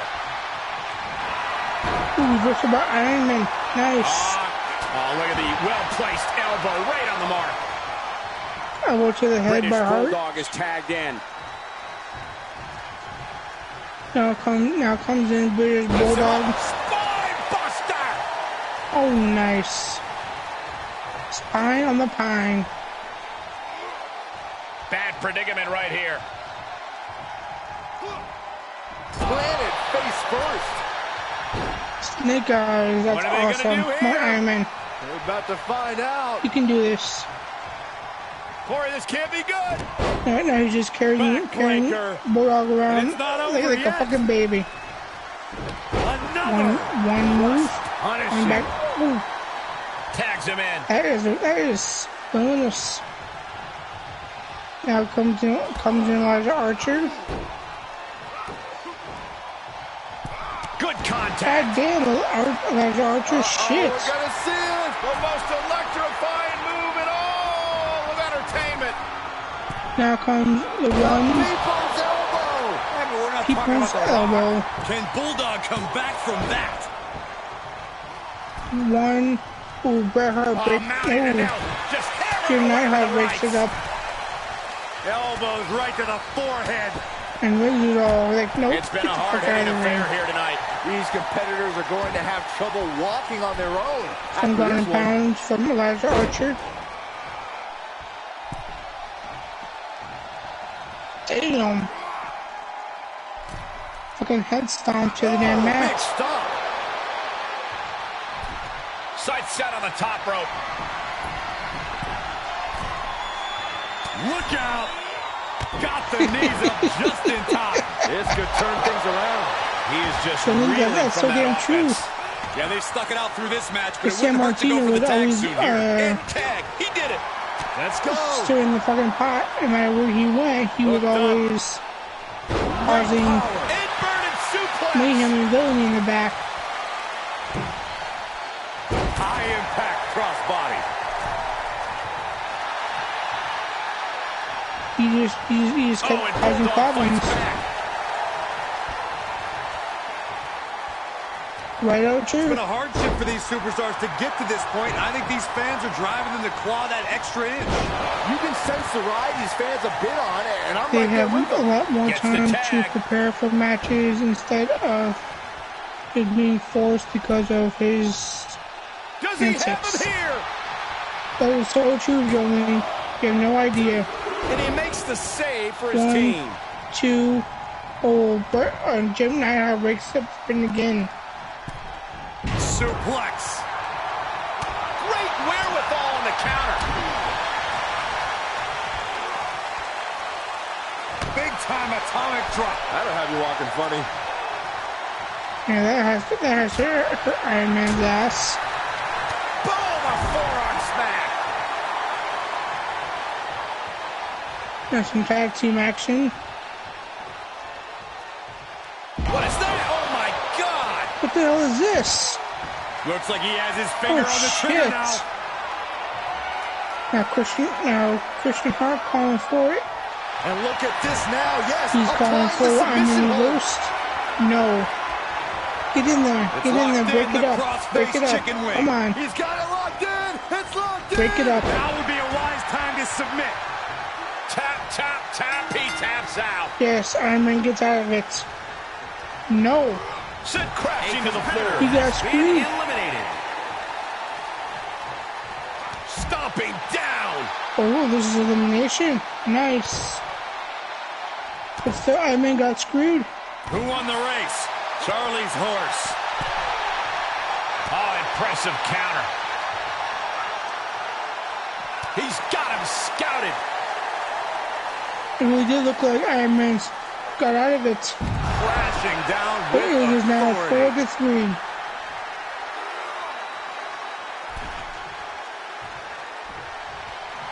Oh, you can tell he's feeling it now. Let's see, coalition. You just got one man. You can do this still. I have faith.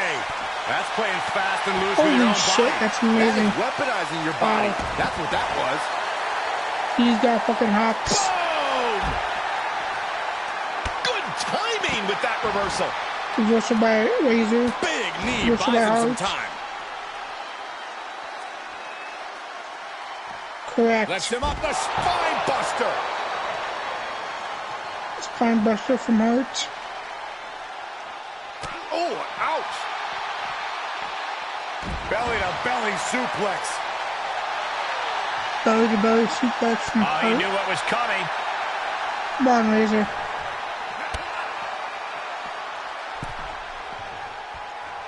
Able to counter. Reversal from Hart.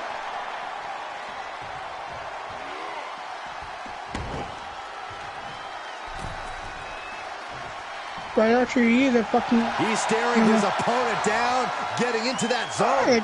Damn. Now Christian Hart is taking a breather for a second.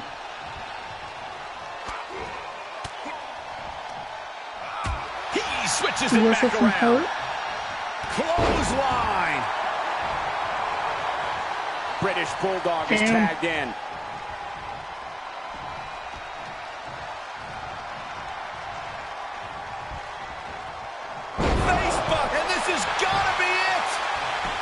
I have no idea. No, 2 count. I am shaking my head in disbelief over how he managed to get the shoulder up. Christian Hart, they got a 6 or 7 match winning streak. Oh God, that hurt. Which is amazing, mind you. Oh my goodness. From the ground up. Power slam. Bulldog has this wrapped up. There's 2. And that is all she wrote there. Eliminated. 3. It is now 4-2. Hart landing awkward outside. Hart Foundation has all 4 members still. Come on. Got to find a way to get out of this. Like, why would they fucking do shit? The larynx. Like, look come at on. This crowd. It's insanity. Yeah, you guys are supposed to be a team. Yes, tag. And they get in taunt. Flapjack. Gosh, landing face first. That's gaslighted taunt. He skirts around it. Up across the shoulders. You taunt when you get elimination. Oh, nice. Nice move. Come on. No, Archer gets tagged in. Here it comes. Hooked up. And... oh, man. Up and down with a nice twist. move, Elijah. And what he's looking for here looks like a potential submission maneuver coming. Neidhart retaliates. Each superstar trying to stay a step ahead. Big hit. Elijah Archer. Damn. Looking for fine the headbutt. Stopping the ref's count at 2. This is insanity. Did you expect anything less? He kicked out at 1. Punch right in the head. Take to get the spot elimination. Powerless position to be in right now. Are you kidding me?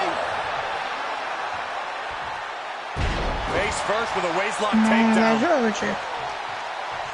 Come on, get your time on. Come on, do this. Right here. It's over. And he only stays down for a 1 count. He refuses to stay down. We're gonna see it. The most electrifying move in all. Going for the 1. People's moonsault. The people's elbow. But we're not talking about the Rock. Another connection. That's gonna keep Anvil down. 2. 2-ball attempt. 1, 2.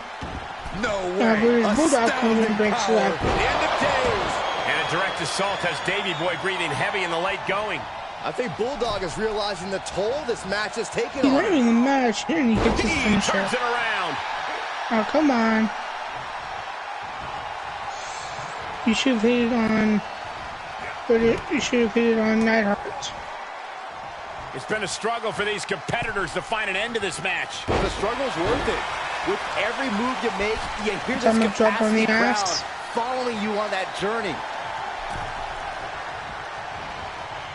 Archer, I have no idea what the hell he was thinking.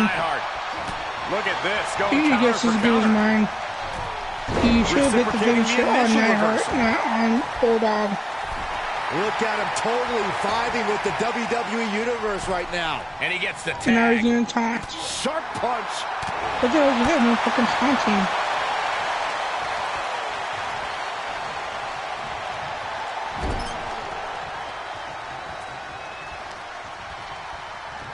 What the hell are you doing?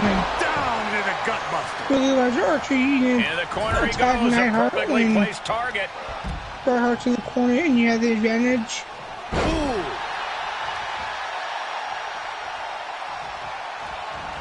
Evading offense. This is ridiculous. Tagged in. Double drop kick to large Archer. Bret Hart, Christian Hart gets tagged in. Counters. This could be an opportunity. Counter after counter. Reversal by Hart, reversal by Archer, reversal by Hart. Start counting, Saxton. 1, 2, 3. This is like a fucking reversal fest. I think you're right.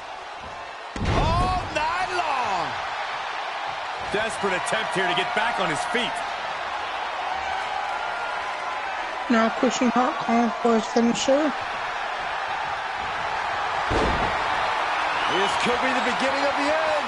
Going for the sharpshooter. Sharpshooter! What a unique submission maneuver here. Taps out. Now Archer taps out. It is 4-on-1.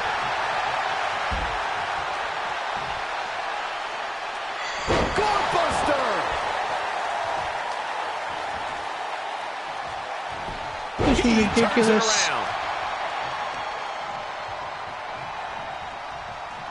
Come on, boys.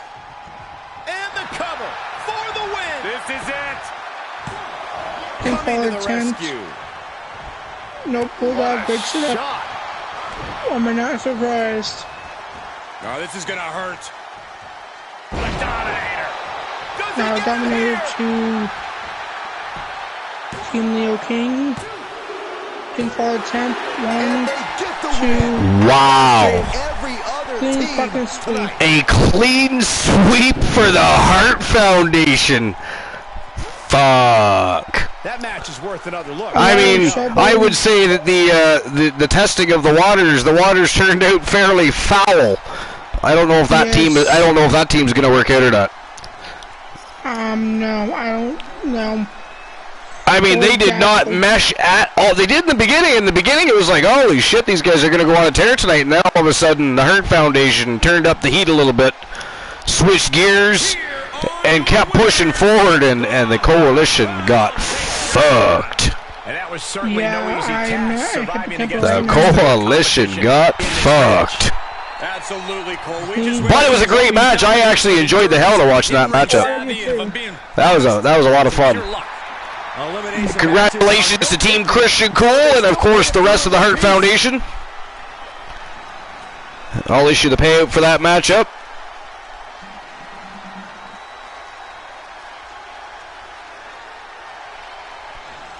$74% bet on the Coalition.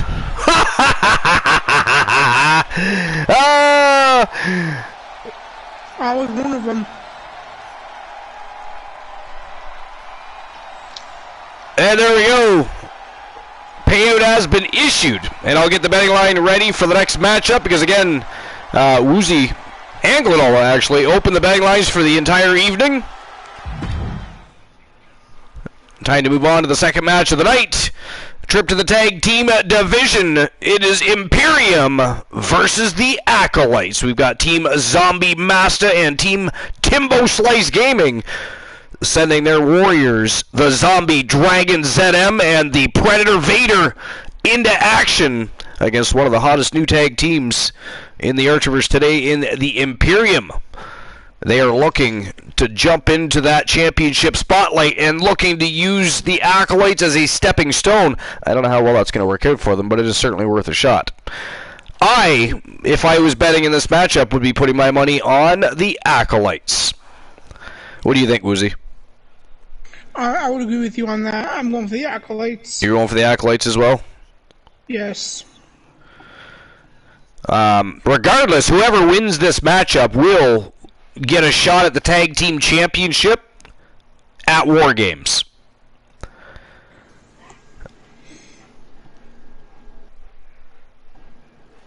Alright, so who walks out with the W? Is it going to be the Acolytes or Imperium? 5 minutes to make your bets.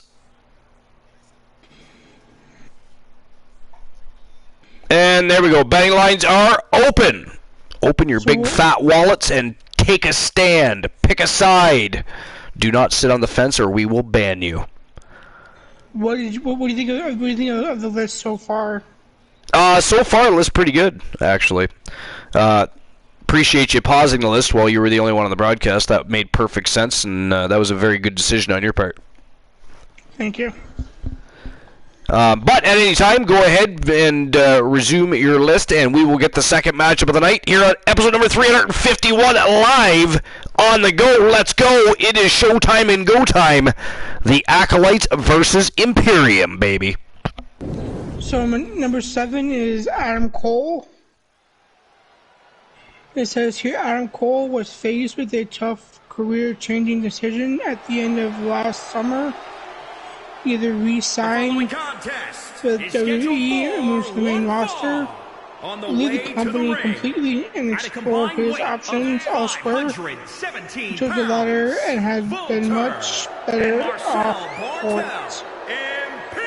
The 32-year-old a duo that showcased the very best in tag team wrestling tonight, looking to be another one for the highlight reel. Into this year, in addition to picking up wins over Jake Atlas, Trent Beretta, and Khan.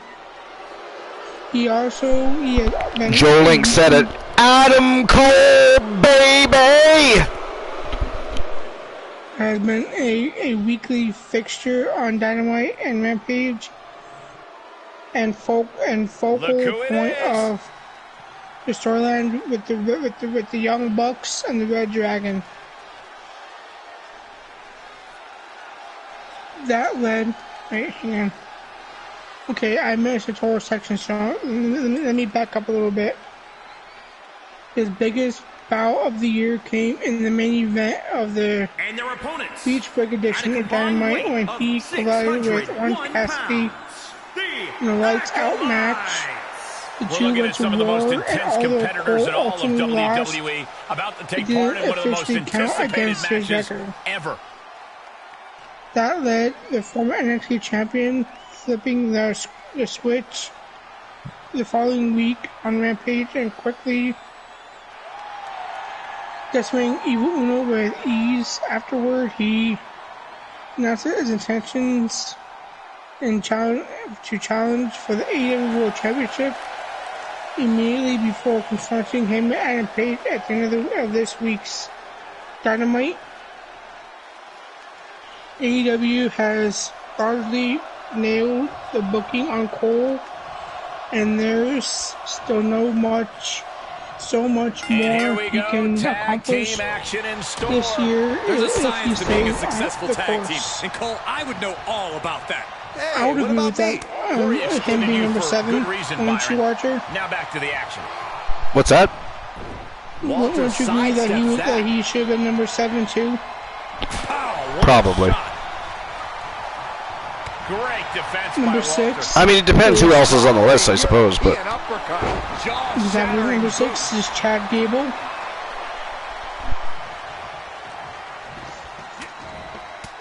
It says here, he saw it coming, taking while advantage. Not as notable of a name as others on this list, Chad Gable has surprised many in having such a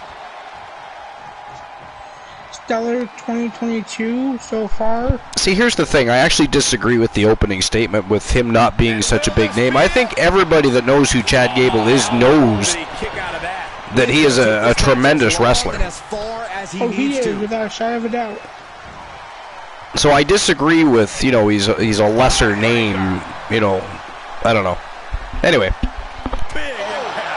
while being afforded the opportunity to do the best work in his career to date. That holds back The 35-year-old has been firmly positioned in WWE's tag team ranks for his entire main roster career, but that hasn't stopped him from over-delivering every time. He's been especially excellent alongside Otis in 2023, and on the January 10th edition of Raw, they captured the Raw Tag Team Championships from RK-Bro. It was a shocking development given Trapped in the corner. how dominant RK-Bro had been since SummerSlam. But even more shocking has been how strong the follow-up has been for Alpha Academy. Tag is made, and here we go. They've been featured constantly for weeks, and Gable's performance in Just the carrying the week's opposition anywhere they want. academic challenges has been comedy gold. It was, yes. It was very. I'm actually a Chad Gable fan. I'll be honest. I'm a Chad Gable closet fan because I think if they would repackage Chad Gable a little bit and make him a little edgier, I think he could pull it off. Number one, I think because he has the ability to tell a story very well in the ring, and he's very technically sound. He's got quite a bit of charisma. He's not lacking any kind of confidence. He's just he doesn't have the right gimmick. I think you give Chad Gable the right gimmick, I think he accelerates. I really do. I think he's underutilized and maybe even underappreciated. Sequence of reversals there. Oh, running STO plants him. Nicely done. And my thing, as I think you should give Gable to reverse. a singles push. TBS says same. He does good heel. He does do good heel work. Absolutely. So if you repackage him and give him a bit of a better gimmick, right? He needs a bit of a better gimmick. Make him a little edgier and then send him on a heel run. I think he would surprise many, many people.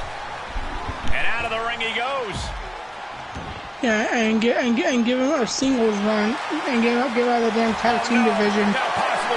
I'm still waiting for Xavier Woods' singles run. I still find it strange that Kofi Kingston has been world champion. Big E has been world champion. Xavier Woods, who is more flamboyant, has more charisma, and is a better wrestler than both, has not. The only thing more peculiar than that is AEW putting their TNT championship over their world championship. Sharp elbows to the body, looking to fight his way out.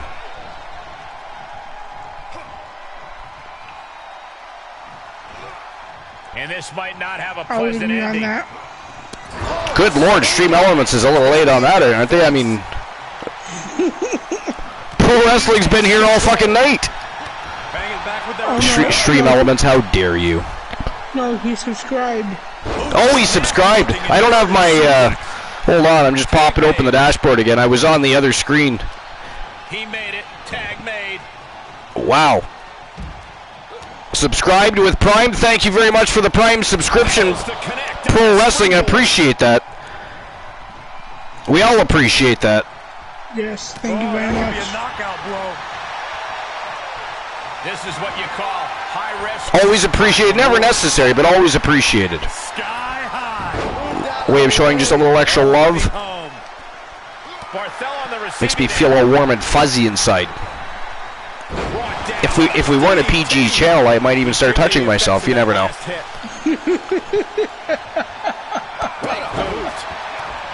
And we don't want that. We don't want that. No. Gotta keep shit PG. It's the way you sell fucking lunch boxes and undies and, you know, all that kinds of stuff. We haven't found our John Cena yet. Puppy for coffee.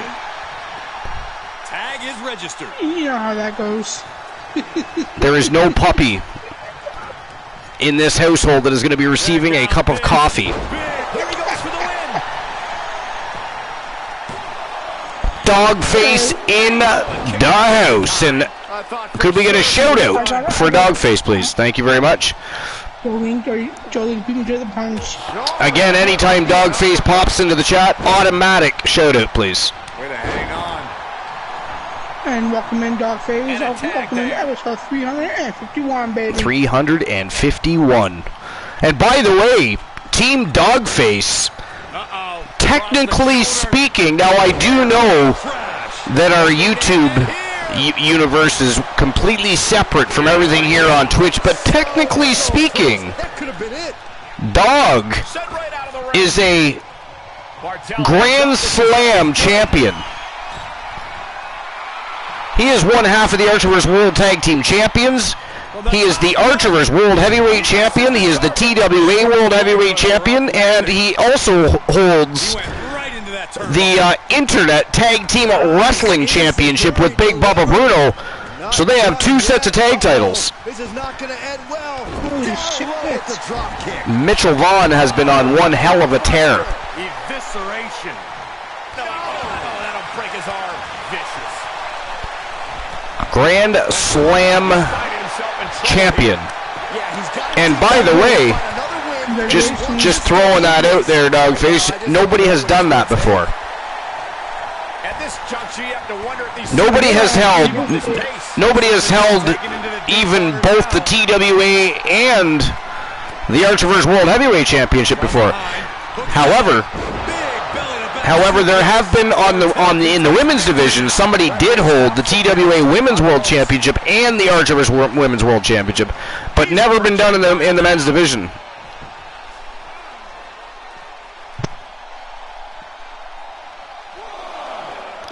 TDE takeover, baby. Trampling the opposition. Actually, he said, "baby," to be specific. Oh, knee right to the face. To be fair. To be fair. There's that. Oh, damn. He's looking a little weary now. Bartel just ate the floor from about 8 feet in the air. Oh, you can tell he's feeling it now. This fight is... Amber Extreme currently holds both. That is correct. She's not the first, though. Meet the barricade. No, she is not. Isn't that Rose This crowd Brewer? is truly unworthy of his incredible, magnificent... Not the first. But there's a very short list. So there's that. To be fair. That's going to hurt. How dare you? Exactly. Oh, Barthel able to reverse that.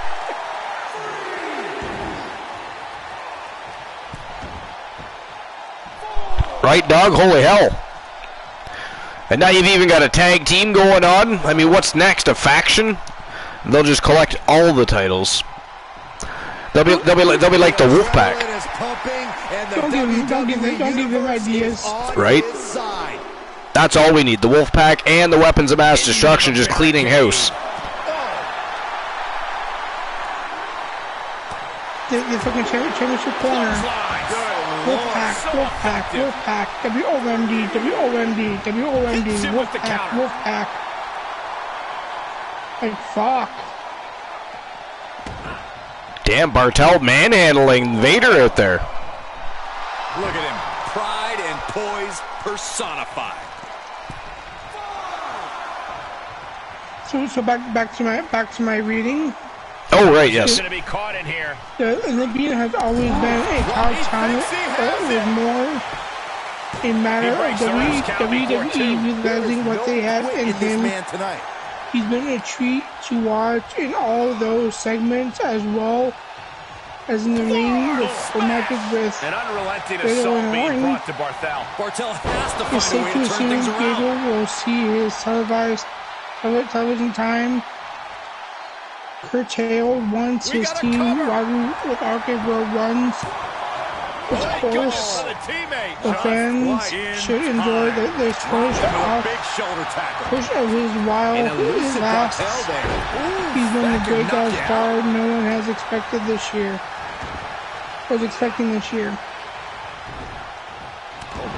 Number 5 is someone that we've been talking about a while tonight. Jade Cargill. So loud, you find a way to do superhuman number things. 5. That's what these combatants are doing here. Barthel on the It receiving says end. here, AEW has successfully taken someone who was essentially unknown as the masses around this time a year ago and turned her into the biggest star in the women's division. Tagging his partner in now. From the moment Jade Cargill made her debut on AEW TV in late 2020, she came across like an absolute star. Her in-ring experience was non-existent, but as long as she could improve at a steady rate, that's all that mattered. His team in the match. Sure enough, she has come a long way as a wrestler. Saw that one Since coming. she debuted match on Dynamite last March, she's embarked on an undefeated streak and became the inaugural AEW TBS champion in the first Dynamite of the TBS era in 2022. Since then, she's defended her title on 3 occasions. NJ, Julia Hart, and AQA all attempted to take the belt from her, but fell short, keeping the 29-year-old reign of dominance intact. Cargill will have to enter a formal feud at some point. If not, her rise to superstardom has been fun to follow. She's playing the role remarkably well and living up to her potential more and more with each day that passes. If this lands, it's over. Coming in at number 4, we've got Roman Reigns. Oh, right to the kidneys. Roman Reigns has been at the top of his game since turning heel and gaining the Universal Championship in August 2020. Therefore, it should come to no surprise that he's still one of the best things in WWE today. The Tribal Chief has had a stranglehold on the title for some time. And in mid-January, he surpassed a major milestone by becoming the longest reigning Universal Champion of all time. Is that what it takes to beat Walter? This occurred in the midst of his power feud with Seth Rollins. Carefully placed stomp to the arm. Perhaps thinking about what to do next here. Long fall and even harder impact. Hooks it up. Oh, down. Falcon arrow. Incredible. Here he comes off the tag. This is just brute power. German. Just pure top. Did you lose your list there, Wazir? This is nothing short of disturbing. Oh, so frightening. So bizarre. So eerie. Sorry, Are you going to continue with your list? Yeah, my controller died, so give me 1 second. Oh, okay. It was ghastly. And that is it. That is all the winners of the match. From Team Zombie Master and Timbo Slice Gaming. How about another look at some of the highlights? The Predator Vader and the Zombie Dragon ZM. They are the Acolytes.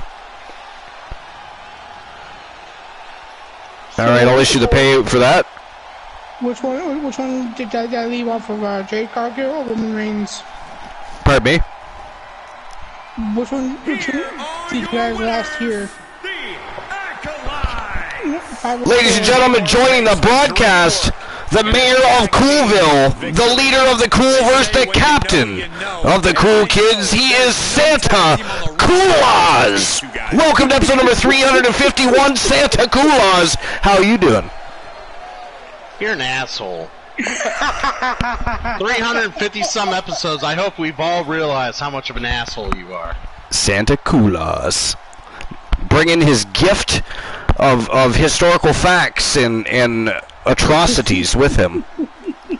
By the way, what's up, everybody? Good to see you all. I am here. I am live. Oh, what's going on? You must be just getting done work, eh? Yeah, I got off work. De-dressed. That is ghastly. Comfortable in my own home. I mean, yes. That had to be part of the conversation. Was you undressing? I mean, I just lost 12 viewers. Pretty sure those were lost before I got on here. I don't think so. We have a VOD for proof. Woozy, what's up? How's it going, Cole? How you doing tonight? I'm good. Cool's in the house. Cool's in the house. You just missed a matchup between Imperium and the Acolytes. And before that, it was the Hart Foundation versus the Coalition. They were, testing the waters with their two new members. I don't think the two new members are going to work out, Cool. I'm sorry. Yeah, the Hart Foundation clean a sweep over the Coalition. They did not work. It wasn't even Ironman and Archer. Just the team as a whole did not mesh. They did not work well together at all. And then the Hart Foundation decided to turn up the heat, switch gears, and just never looked back. They pretty much dominated from there on out. It was insanity. Very cool matchup, though. It was very enjoyable. As they should. Yeah. So, but next match of the night is going to be a continuance of the rivalry between the Demolition and, of course, the Usos from the Blood Brothers. This started back when Demolition decided to join forces with the Coalition against the Blood Brothers, and of course they beat the Blood Brothers down. It was, I believe, 4-2 was the final. It wasn't the final. That's what it ended up before the Coalition ended up defeating them. But it came down to Roman Reigns and Jimmy Uso, I believe, if I'm not mistaken. And Archer and Ironman were able to take those two out. So, a continuance, this time Demolition facing Jey Uso in a 1v1 matchup, which would be very interesting. Who do you guys think wins a matchup between Jey Uso and Johnny Braddock? I want to go with our boy Braddock here.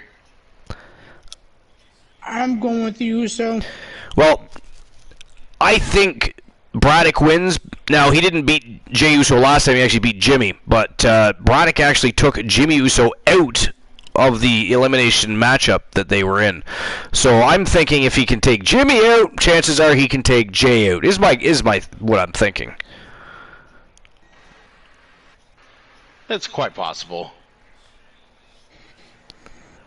All right, so who walks in with the W, Jey Uso or Johnny Braddock?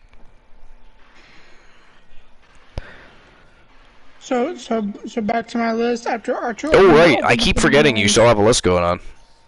I do. All right, I would. So the betting lines are open, and it is showtime and go time. Matchup number 3 on the evening: Jey Uso versus Johnny Braddock. Rivalry renewed. Let's go. Back to you, Uzi. Number 4 is Roman Reigns. Roman Reigns has been at the top of his game since turning heel and regaining the Universal Championship. Pro Wrestling, how dare you say such things? The following contest is scheduled for I think I should fucking AKO your ass. making his way to the ring. Their opponents were the Coalition, sir. Speaking ill of the Coalition is ghastly. Even if they did lose to the Hearts.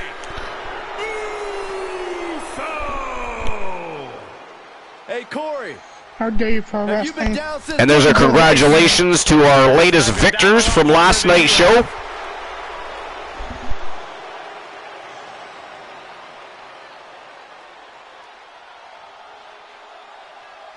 Christian Cool says, okay, let's see who the 10-point chumps are.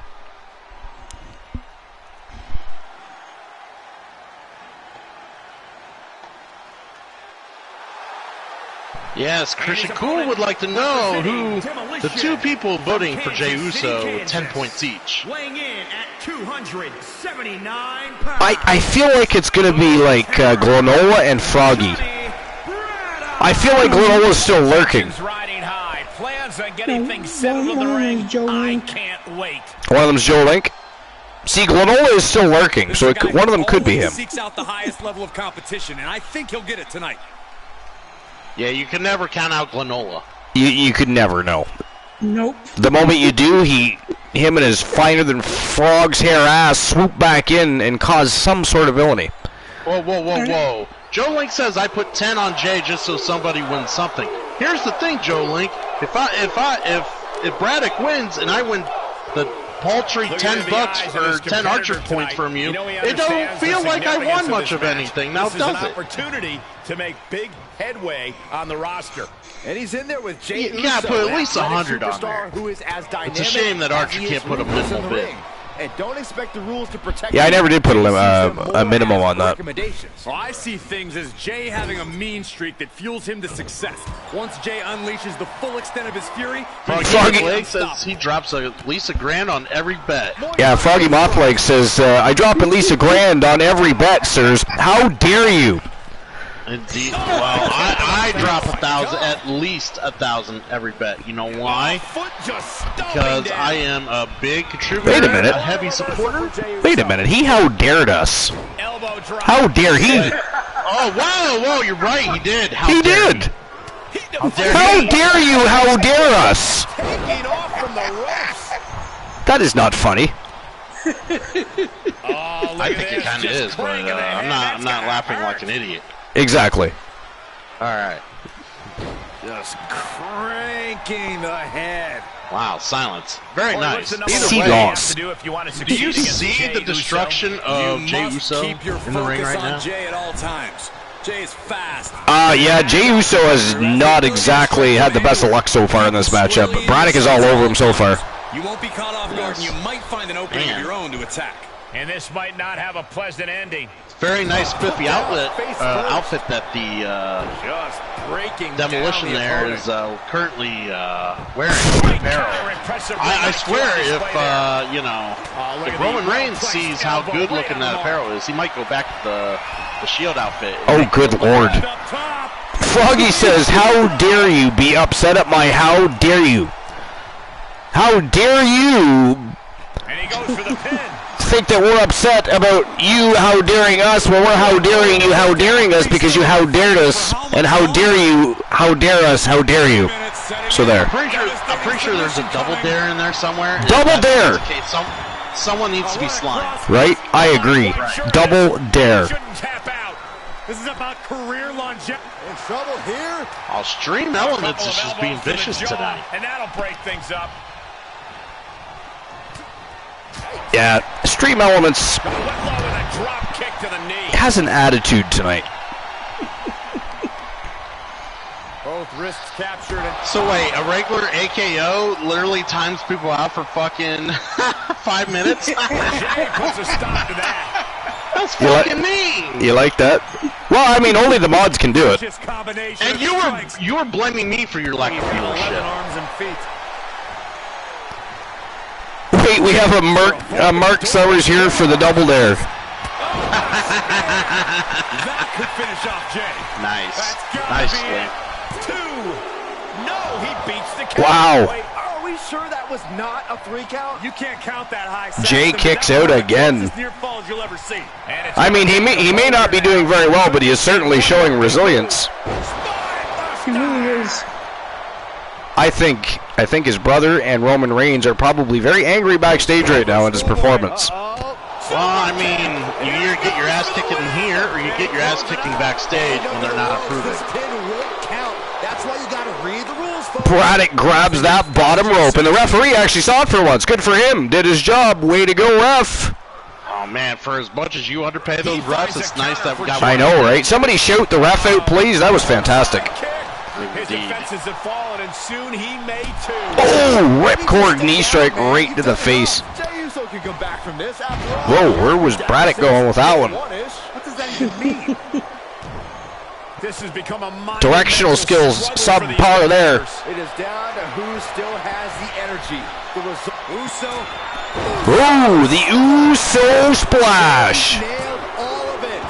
Near fall. Wow, that was a near fall, 2 3/4 there. I cannot believe that Jey Uso just about picked up a win there after being beaten up the whole match. Jey Uso, got it hooked. Tequila Sunrise. Wow, Tequila Sunrise locked in tight here. Braddock's in trouble. He may have to tap out. It is locked in way too tight. There is no escape. Oh, the torque on the knee. Rolling through now. I thought he was tapping there, but he wasn't. He managed to free himself. And just like But now it looks like Jey Uso, to the floor. turn of the tides, finally gain a little momentum here. At least for now.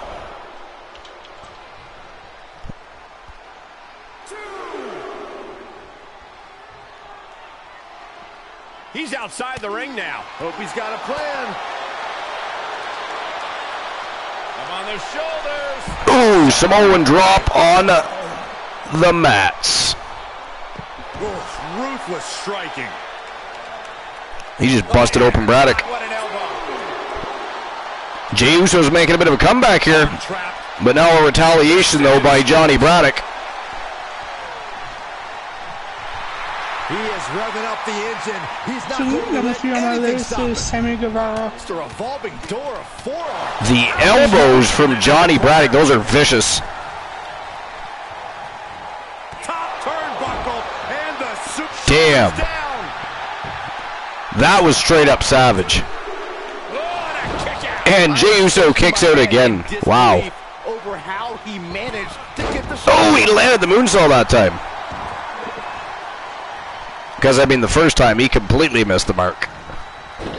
Well, you know, those ropes could be a tricky bitch. Imagine how would it have been trying to do it on the 6-sided ring. Let's not go there. Yeah. There were so many. You know what's funny is a lot of people try to stick up for the 6-sided ring, like, you know, when it was changed, it was the most awful thing that happened in Impact Wrestling. I assure you that's not even close to it, but No, I'm sure every pro wrestler that was working in Impact at that time was like, thank God we're not in the 6-sided ring. right, I'm sorry, the 6-sided ring was full of nothing but botch spots. And it was so awkward. Not only that, it bumped like hell, too. That too, yeah. And that is it. That is all. The winner of the match by pinfall from Team the Turret Man, the Terror, Johnny Braddock, one half of Demolition. We kind of all knew this was Going to be the outcome? Yeah. Well, like I said, he already beat up Jimmy. It was only, I mean, I figured he could do the same thing with Jay, and he, for most of that match, he did.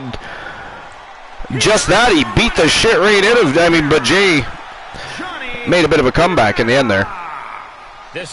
Actually, at one point, it even looked like he might pick up a victory over Braddock. I mean, this guy looks like he came straight from an 80s movie set, man. Actually, Saxton, I imagine the win tastes a lot more like pennies. All right, so the winner of the match, Johnny Braddock, and the payout has been issued. And now we move on to the next match of the night.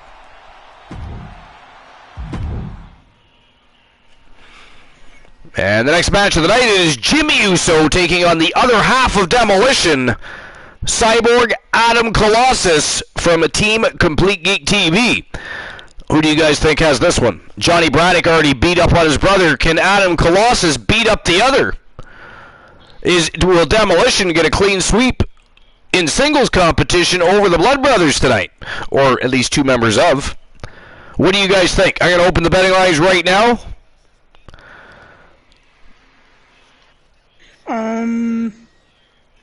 Don't you me. How dare you?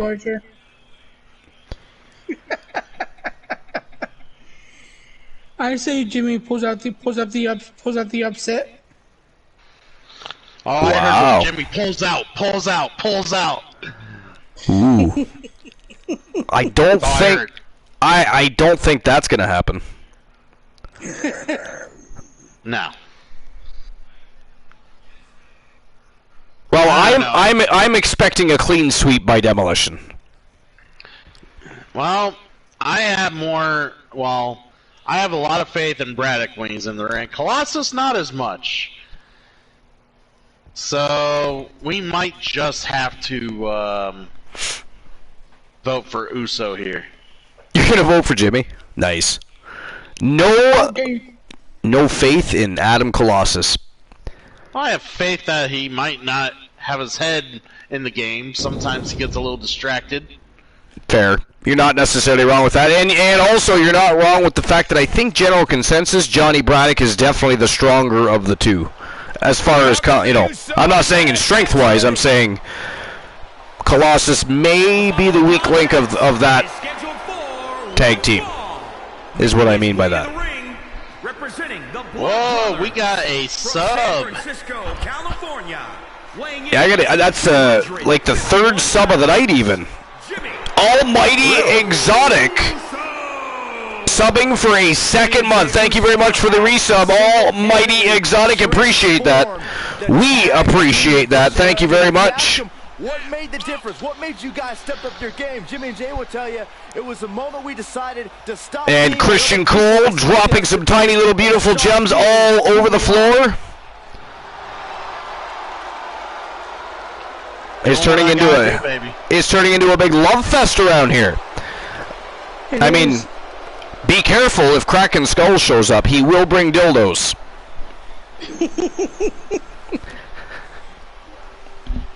Archer, we don't want that doobie. No, that's gotta say that's blasphemy. How dare you, Archer? And how dare you do dare you, Uzi? Matter of fact, and his opponent, Archer, I was already doing that. City, Kansas, Joe Link, weighing in at 298 pounds, the Cyborg, Adam Cole. Well, I just gifted a tier 1 sub to the villainous Glenola. Wow, like you couldn't have picked somebody else to donate a sub to, you had to pick the treacherous, traitorous little bastard. Now, don't you dare fucking point the finger at me, you Canadian prick. I fucking tried to find somebody worth a damn, and I just said to hell with it, let it just be random, who don't already have a sub because you got a faithful following. And unfortunately, we just found out that Glenola is not only villainous, but doesn't sub on the regular. I just had to give it to him, apparently. I'm trying to figure if that was a compliment and a gifting, or if that was a dig at Glenola. That's a good one. You and the rest of you who are enjoying the show can use your imagination. A man who always considers himself main event material. But no, it randomly picked Glenola, sadly. He wants to show exactly why here tonight. Yeah, well, I mean, if you want to gift somebody specifically, you got to just click on their name and gift it that way. Otherwise, it will 9 times out of 10 end up doing that on you. Well, I was looking, but it doesn't matter. I was going through the chat to see who wasn't sub, and everybody in the chat subbed. I mean, and here's a superstar that I'm sure Glenola appreciates it, and it couldn't really go to a better person, at least. Yes, he will appreciate it. Yeah. Performance in this match could sway me. You're not the only person to be looking to convince tonight. And then we have Jimmy Uso. He only cost me $5. $5, make ya holla, baby. Exactly. And let's holler. Speaking of holla, he is making and Uso fly around the ring. Woozy still has a list to finish. Man. Oh, Woozy finished. He's being tardy. Could be in search of a second win now. I'm just saying that you two have a ball over there. Laying it in. Tardy, not tarty. Do not go and get a snack, Woozy. You have a list to accomplish. Let's go. Before he says anything, I do say I do want to watch AEW later, I mean. Because one, the Barbed Wire Everywhere match is not trending, so I'm assuming it sucked balls. Two, Fucking Jim Ross was trending everywhere. Apparently, the barbed wire match was sloppy, and the show wasn't very good in general, to the point where there were many people, Road Dogg included, that went on a tirade about how poorly booked AEW is and how they look like nothing but a giant independent promotion. Didn't he resonate everything me and you say about AEW? Everything he said was spot on. Exactly. And that's talking about a company that literally books their secondary championship over top of their main World Heavyweight Championship. Exactly. You know what I mean? That he said the TNT title for World is the Jabroni title. What a headbutt. It's a joke. But yeah, no, Jim Ross was on commentary saying, I'm a bitch, the bitch, that bitch. A merciless assault. That's what I was thinking. Yeah, he was commentating over the Jake Cargill match, and yeah, he's going off calling people and himself a bitch. The damage he's taken is starting to pile up. That's unusual. Very unusual. That's why he's trending. But yeah, I don't see much else for AEW trending. Fuck that shit. All right. We're watching the real fucking wrestling show right here on the Archiverse. TAV, baby. He can pin his opponent right here. Pro Wrestling United said the barbed wire match was okay, but had a bad ending, and the rest of the show was just bad. Still in the fight. I don't know how many more times he's going to be able to kick out after that. That was too close for comfort. So number 3 on this was Sammy Guevara. These competitors have been a handful of AEW stars have had glimmers of greatness here and there in 2022, but no one has shined more frequently than reigning TNT champion Sammy Guevara. His first reign was cut short by Cody Rhodes on the Christmas edition of Rampage, but it was just a minor setback. With Spanish God, he went on to become the interim TNT champ at Battle of the Belts by beating Dustin Rhodes and defended it a week later against Daniel Garcia in the main event of Dynamite. This could be it. Cover. Number 2 is Seth Rollins. From feuding with Edge to moving to Raw. Wow, the Blood Brothers and Demolition drew even one match apiece. Jimmy Uso just took out Adam Colossus, baby. Wow. I don't know if you watched that, if you saw what I saw, Archer, but he caught Colossus with his pants down and he took advantage of it. He did. Spanked that ass, he did.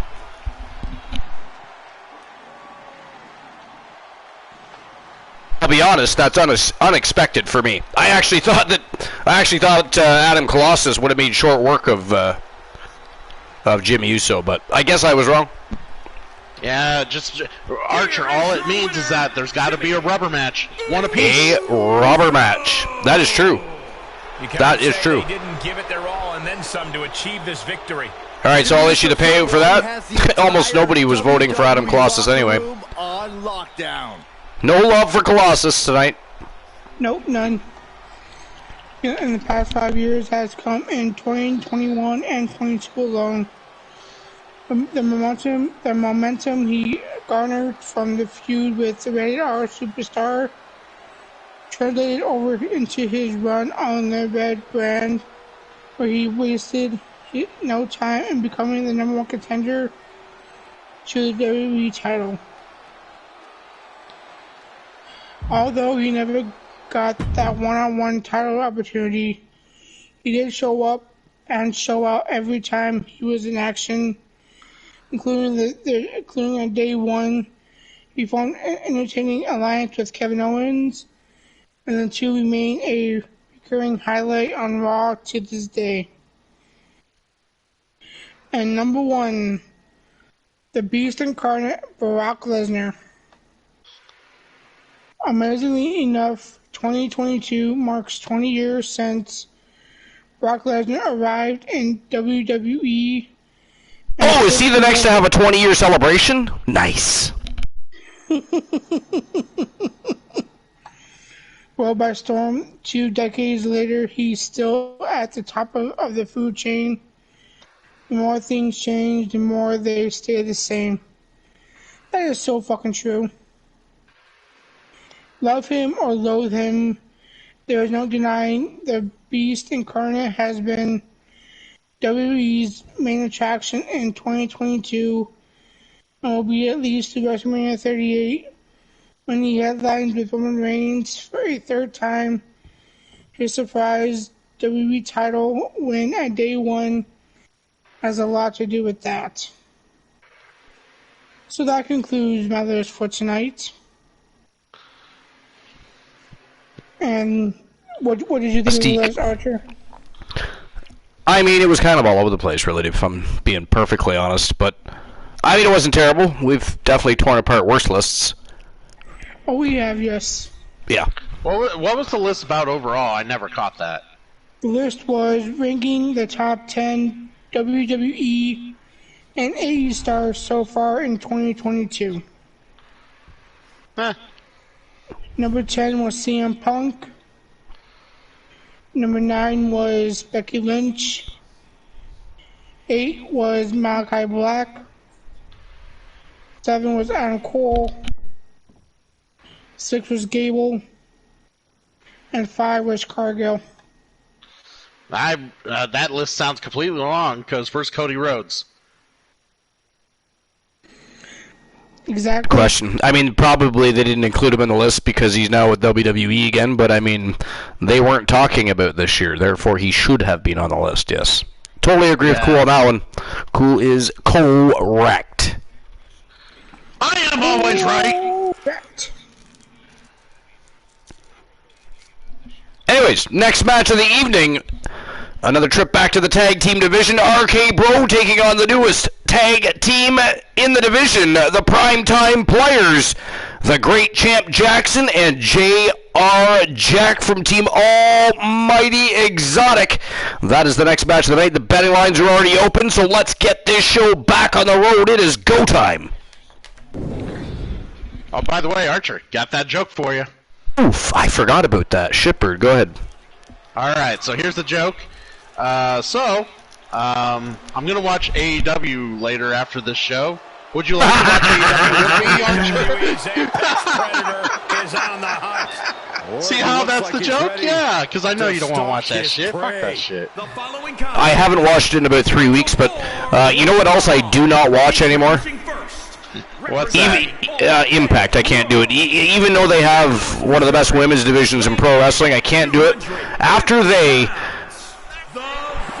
dogged out their own champion and took their own championship belt and put it on Kenny Omega from a rival promotion and sold out their own promotion to just for the supposed sake of storyline, because let me tell you, they did not garner any viewership. They did not garner any merchandise sales or anything else from any of that taking place. The only people that ended up getting any amount of success out of that whole cross-promotion rivalry was New Japan Pro Wrestling. Got more eyes on their product, which is better than both.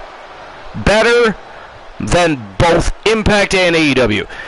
It was stupid. They may as well all in Impact Wrestling put on white singlets with flames, waltz on over to AEW, take every single last championship Impact Wrestling and drop it in a trash can like that bitch on fire and say, we are the Alundra Blaze Empire, baby. And we are now all elite in somebody's mind. You might want to just so you guys know, I will never be able to tell a joke better than what he just said about Impact, so...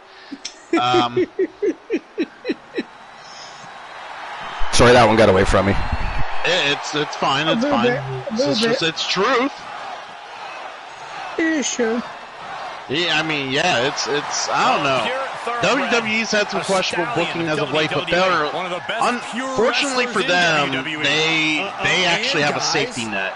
They're never gonna drop to the lows that AEW and Impact are doing right now. From Las Vegas, AEW's got a lot of work to do, or else they're gonna sink. Oh, dude, it's terrible. Like, the pro who runs the show. I keep asking people about AEW, and they're like, it's getting harder to watch. So many, they're losing fans. They're not just losing fans. You've got their own stars talking about leaving already. The company is only 3 years old, man. Yeah, so many people want better opportunities, or they see the writing on the wall here. I haven't watched AEW in over a month. I haven't watched this since. Guys, I'm going to be jumping off for just a moment. I just have to use the little boys' room. I will be right back. Alrighty. Yeah, I haven't watched AEW since that cage match between Jericho Appreciation the Blood and Guts. Yeah. That's the last time I watched AEW. I just can't follow the storylines half the time. It's just like all of a sudden they have a new rivalry from God knows bumfuck Egypt, wherever it came from, and I'm like, where the fuck? Why are these guys feuding? And they're like, oh, if you would have seen this guy's Twitter, this is why the feud's happening. It's like, I'm not looking up this guy's Twitter. Why can't you promote fucking feuds that are actually on the goddamn show? Exactly. Oh my god. What did you think of Cora Jade throwing her title in the trash last night and then NXT? I mean, I'm not surprised that was what they went in that direction. I haven't watched NXT yet for the week, but I heard about that. And, you know, it's a very iconic moment in wrestling history. They're gonna resuscitate that, so. It's trying to gimmick what Sasha and Naomi did.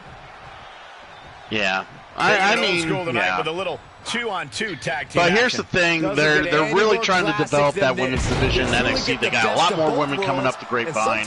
They got the idea is they want to get more women up from NXT to the main roster ASAP because the women's division is hurting on the main roster. Oh yeah, it is.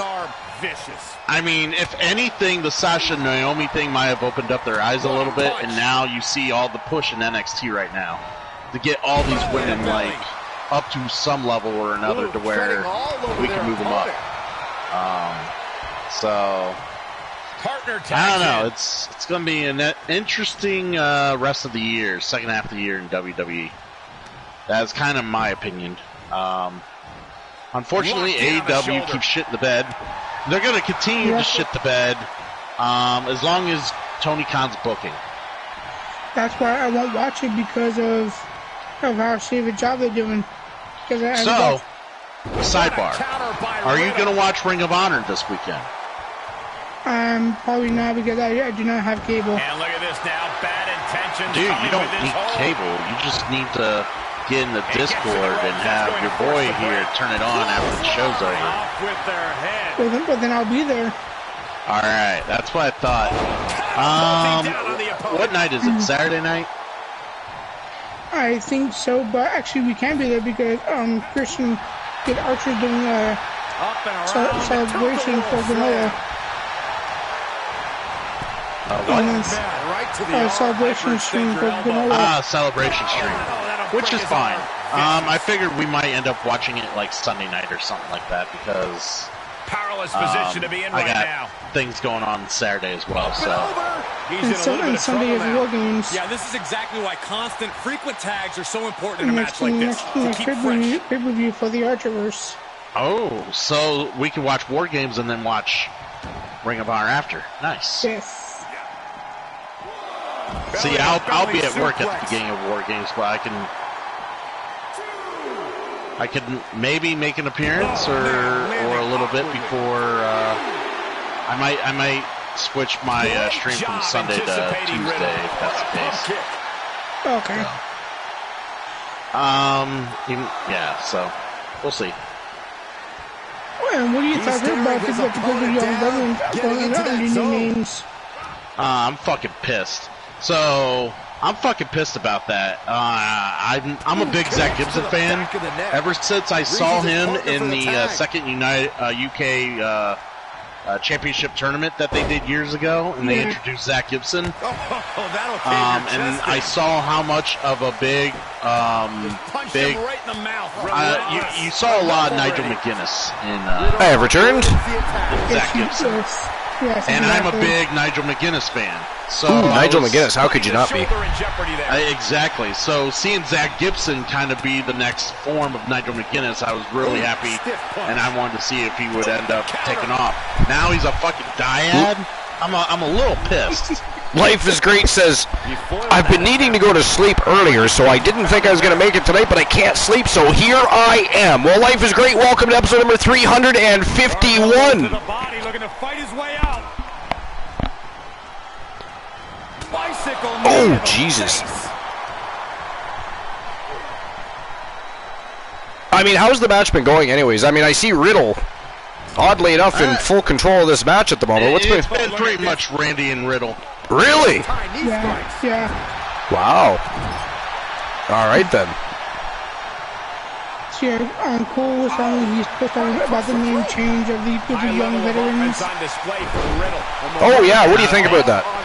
Not a fan. I'm a fan of Zach Gibson. I don't like this direction. I liked the name, the Grizzly Young Veterans. I thought that was a great and genius. I mean, why? Yeah, there was nothing wrong with their gimmick. There was nothing wrong with the name. There was nothing wrong with their presentation. Nothing. And it spoke volumes of who they were. Yeah, it did.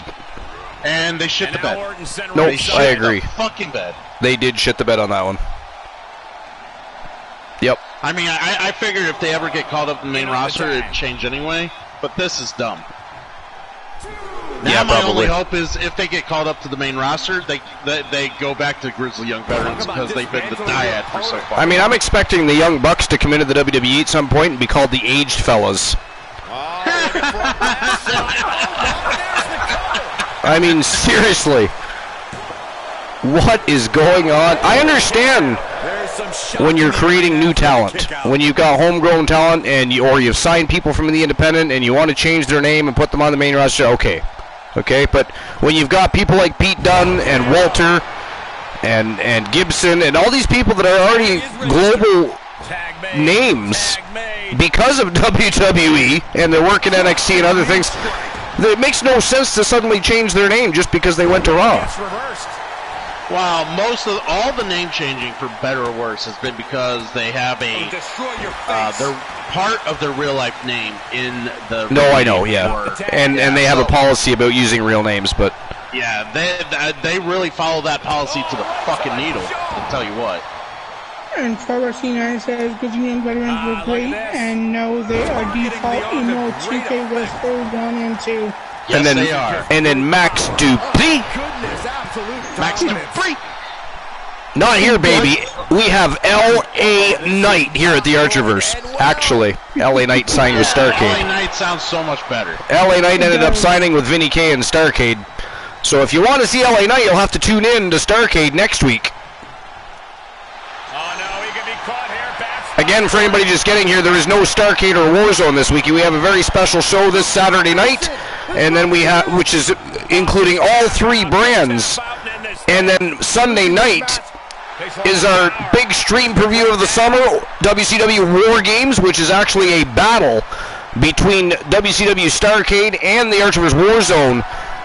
They're going to be looking to steal each other's championships and gain bragging rights and supremacy over one another. It is going to be an absolute thrill ride.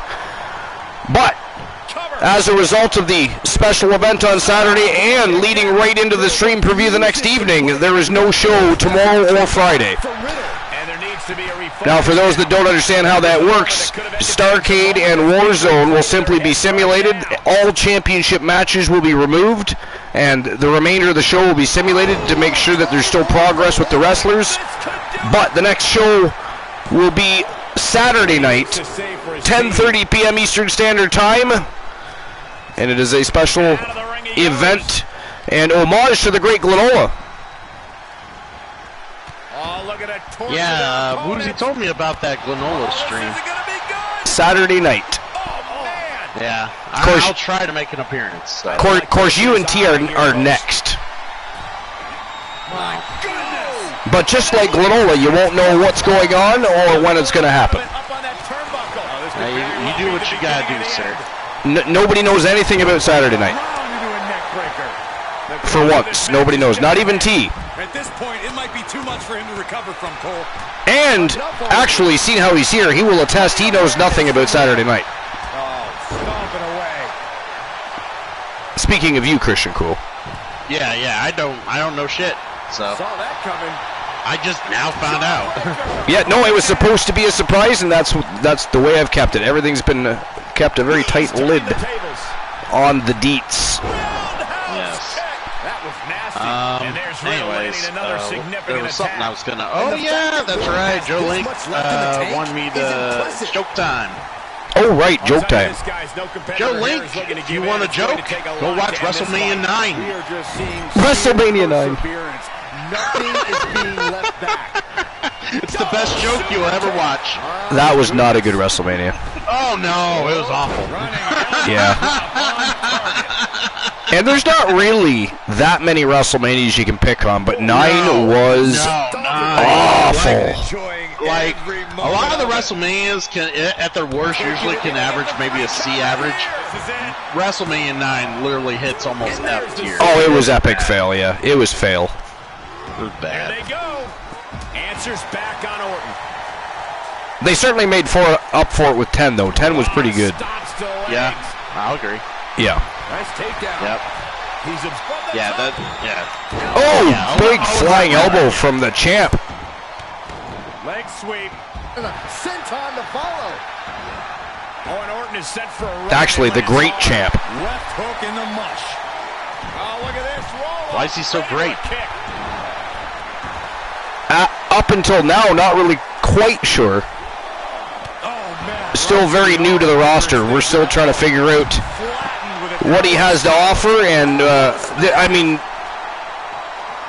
the tag team of JR Jack and Champ Jackson is also very new. So you haven't missed anything there, Cool. They're literally, well, you know who JR Jack is, but the Champ Jackson is. Yes, he is a very refreshing face. He is a new and very refreshing face. Getting into that zone. Whatever's playing here can't be good.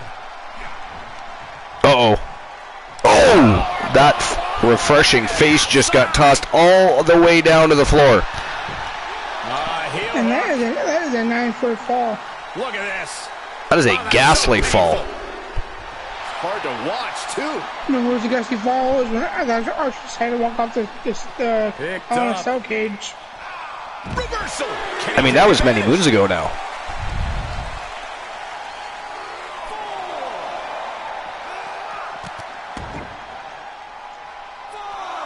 Champ Jackson getting a little payback on Randy Orton here finally. A nasty stop to finish it off.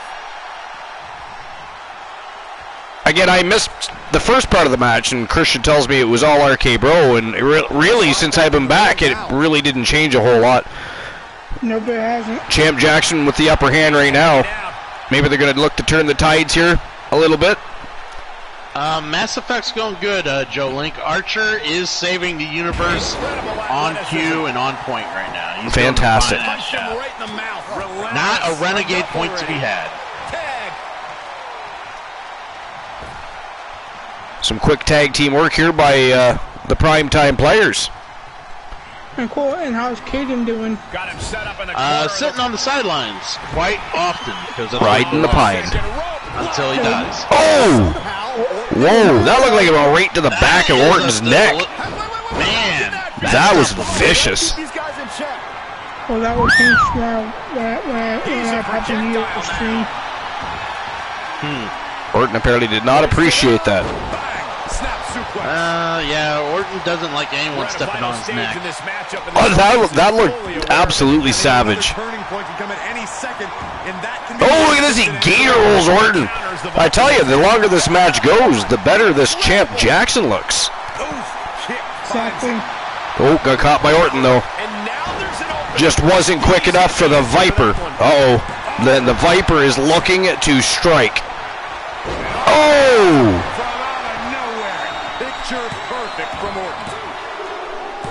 Wow! That is it. That is all, ladies and gentlemen. The winners of the match. Randy Orton and Riddle. RK-Bro.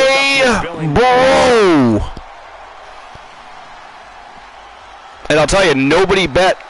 Well, actually, only one person bet to begin with, but nobody was betting for the primetime players, that's for sure. Here are your winners, the Viper Randy Orton and Riddle RK-Bro. I wouldn't worry about it too much, Almighty Exotic. Many of tag teams have faltered the first couple of matches and then went on to gain nothing but pure success. In the women's tag team division and the men's tag team division, actually. Matter of fact, the Powers of Pain, or what are now known as the were known as the Powers of Pain, they broke up. They are no longer they no longer have a relationship. But when they first started as a team, they lost their first matchup in a dark match, and then won a matchup after that. They had a bit of a rocky start, but then went on to win titles, and were a pretty good tag team until they ended up having, I'm guessing, issues due to politics. Woozy, for the most part, I guess. For the most part, if you guys want to know why we broke up, go look at my latest from my account on Discord. You'll see why we broke up. Yeah. All right, next match of the night is for the Trish Stratus Heritage Championship, and of course, the reigning defending champion, Victoria Valiant, is the undisputed champion. She actually became the first woman to defend that title in a women's battle royal. It was very impressive. Tonight, it is not an over-the-top battle royal. It is an elimination royale, and she has the finest on the roster in there gunning for her title. We've got Liv Morgan. We have the three faces of fear from Team Leo King. Angel Terror, Ronda Rousey in the house. Alexa Bliss, of course, from Team Joe Link. We have the Asian Nightmare, Ashley Shang from Team Asia Invasion. The EST, Bianca Belair. We have Stephanie Wolf from Team Soul Embers. And again, the reigning defending champion from Team Fantasy Cat, the Vixen Villain, Victoria Valiant. And again, first woman to defend that title in a women's battle royal. Only two men have done that. She now puts her name right up there with both of them as being somebody that has managed to defend a championship in a battle royal, which is pretty impressive, by the way. Pretty impressive. But let me get the betting line set up. Be just a moment while I do that.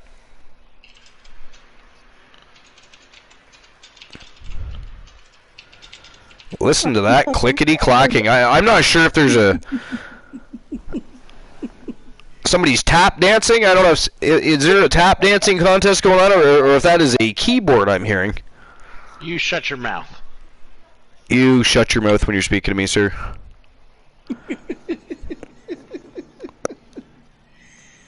Alright, so who walks out the Trish Stratus Heritage Champion? Is it going to be Liv Morgan, Angel Terror, Ronda Rousey, Alexa Bliss, or Bliss? Maybe I'll fix that. There we go. Ashley Shang, Bianca Belair, Stephanie Wolf, or the reigning defending champion, Victoria Valiant.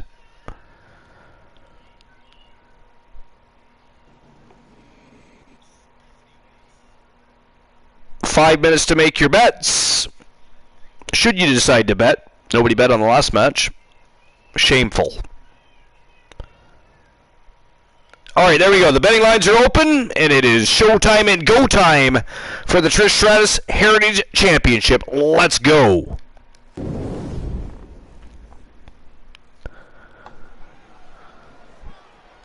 Alright, what do you think, Woozy? Who takes this matchup? Morgan. You think Liv Morgan? Yes. I've got money on it too. Guys, I guess we can what about you, Cool? Welcome to Alexa's playground. Oh man, so many women, so many possible contenders. I know, and it's elimination. Can Victoria Valiant take out 7 people and defend it again, or does she get dethroned? What do you think? Clearly, she's going to get dethroned.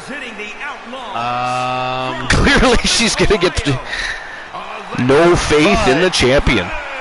No faith in the champ, but man, so many women. I'm going to have to go with Ronda Rousey. Alexa actually wants Byron as a Tree of knowledge or rotten fruit? Oh, thank God, I thought she'd never ask. The other day, I learned that I am actually Woozy's twin brother. Byron, is the old Alexa still in Bullshit. there? That's about as rotten as it gets. And she seems happy. Ooh, life is great. Redeemed a silly Woozy. Turn the ring into her own personal playground. Oh, God. Yeah, the silly redeems are fun, aren't they, Woozy? I used to. How many times did he laugh at you over that? Cool. Oh, fucking a shit ton. Right? A little bit of Make me laugh, karma. Woozy. A little bit of karma for Woozy. Woozy, come on, Woozy, be silly. I can't. I can see how it was supposed to come up with freaking one of them. The Asian Nightmare. You gotta come up with new material all the time, too. It's so annoying. Remember, guys, the title is on the line here. In this Right? I've been And I able don't to remember the last 5 time the times champ tonight. was in this much jeopardy, Cole. Tonight might just be the night the title changes. Wow. Silly.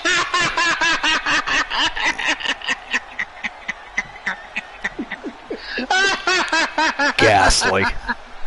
Oh, man. Tonight, 5 times last night, 5 times. Joe Link, by the way, says false. Joe Link does not believe that I could possibly be Woozy's twin brother. How dare you, sir? I mean, I didn't say identical. That was not said. Was not part of the equation. Her game. She knows it will take her very best to walk away as champion. Ooh, Joe Link says Alexa's going to take it. Alexa Bliss has been the Trish Stratus Heritage Champion before. And what's even more ghastly is Archer trying to be a swear jar. Archer trying to beat a swear jar? Yeah, which isn't happening very often. That is silly. Archer trying to be a swear jar. I do not like swear jars. They are ghastly. Man, Woozy's coming up with all the silly things to say. All the silly things. I'm Rousey trying. possesses amazing striking skills and is one Man, of the 5 world's in one night, best Woozy. Man, submission specialists. you a I stud. think there's a strong likelihood we're going to see Exactly, it broken gets harder limbs and harder to and come up with one every faces time. courtesy of Ronda Rousey. The challenger looks to be in the best right, shape all right, ever, all ready to compete for that title. All right, I got one. I got one for you guys. All right. I watched AJ Styles versus Bryan Danielson 1v1. While watching it, standing literally right beside me watching it with me was Johnny Gargano. There is just a different energy when I can believe that. is here. A spectacular. I'll say that story is true. And weightlifting. Bianca I'll say Belair BS. has next level stamina Anybody else? and power inside the ring. Without question, Anybody else? one of the absolute What do you think, Joe Link? in the women's You think he's division. full of shit, or you think he's got some truth there?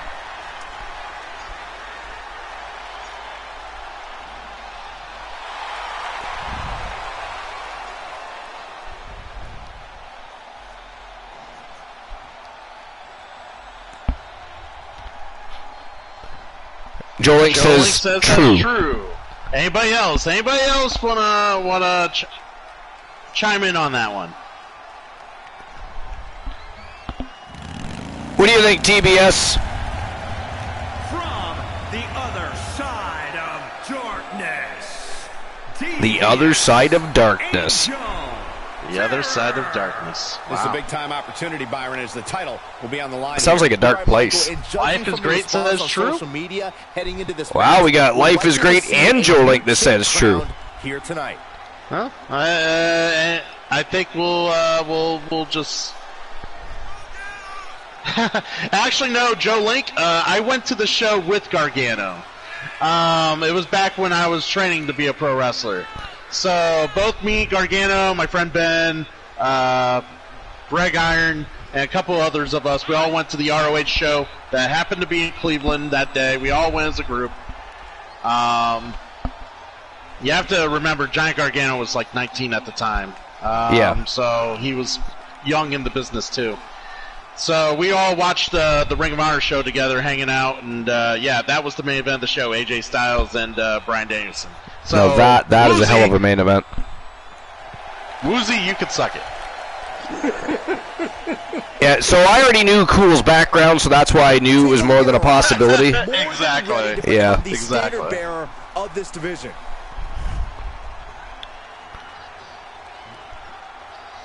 Yes. It's not pure fiction. Christian Cool, once upon a time, wanted to be a pro wrestler.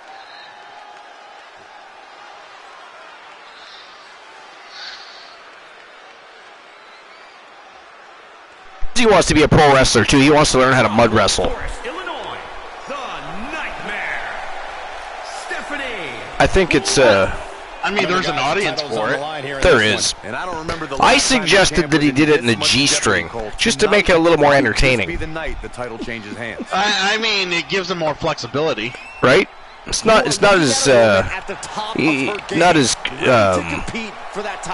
oppressive, if you will, restrictive. You don't want all that like mud just collecting inside the clothes and just feels so weird. Right? You want it to be like smooth sailing.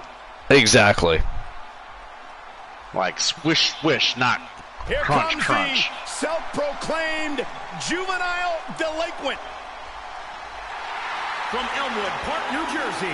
And Liv Morgan, the person that Woozy, by the way, ladies and gentlemen, believes is going to win this 8 Vixen Elimination Royale. Used to wrestle with their brothers in their New Jersey backyard. Did you say who Liv Morgan has come a long way from those backyard Did I say what? competitions. Did you say who you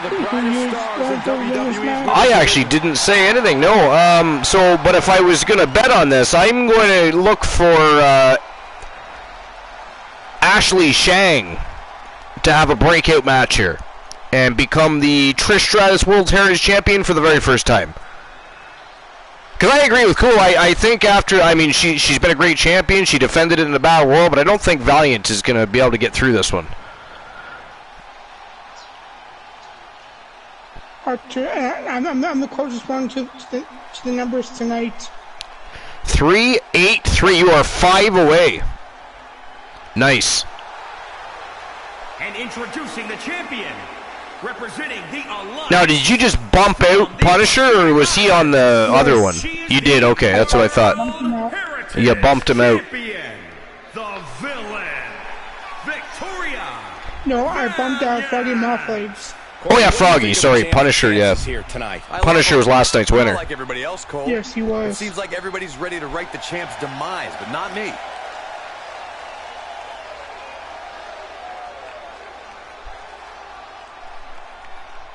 The reigning defending champion. Can she handle the pressure? Could you imagine if she somehow defies the odds here and manages to retain that title again?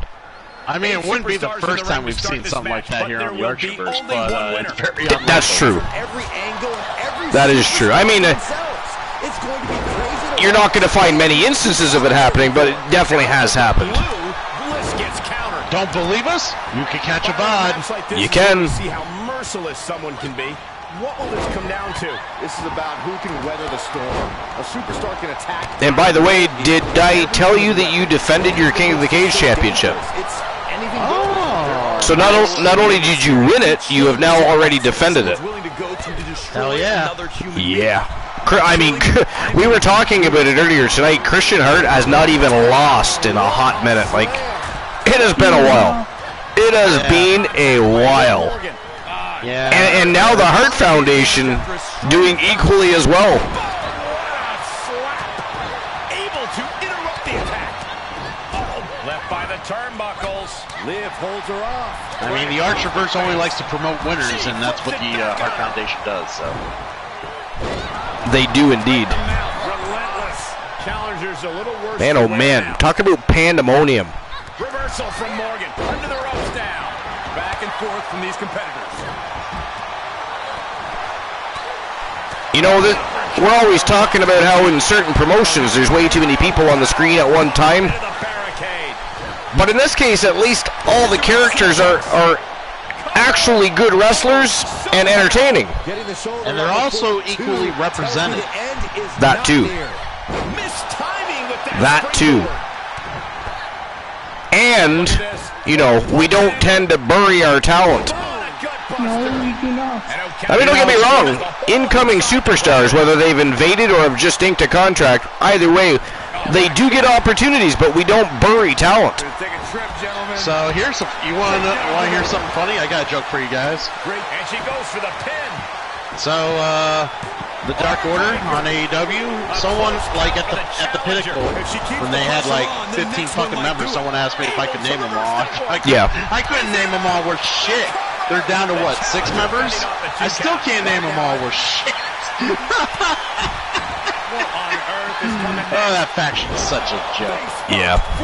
Oh my god.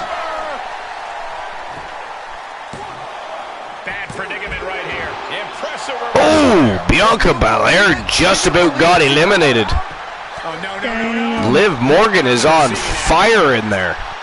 Oh, I must have missed it because, you know, if you miss 1 week of AEW wrestling, you pretty much are out of the fold. Why does Hangman Adam Page have an affiliation with Dark Order? Yeah. I don't know. He's had an affiliation before he became world champion before. Yeah, I knew that. I just never knew why. And I just figured it's because I missed 1 week of AEW. I haven't watched it in 3 weeks, so. Then you probably, oh man, so many storylines you probably just missed. Oh, yeah. Getting that shoulder up now. They come and go quicker than fucking the breeze. Yeah, I've watched AEW since Golden Guts. Took advantage. Yeah, AEW doesn't drop the ball, they drop many balls. It's quite crazy.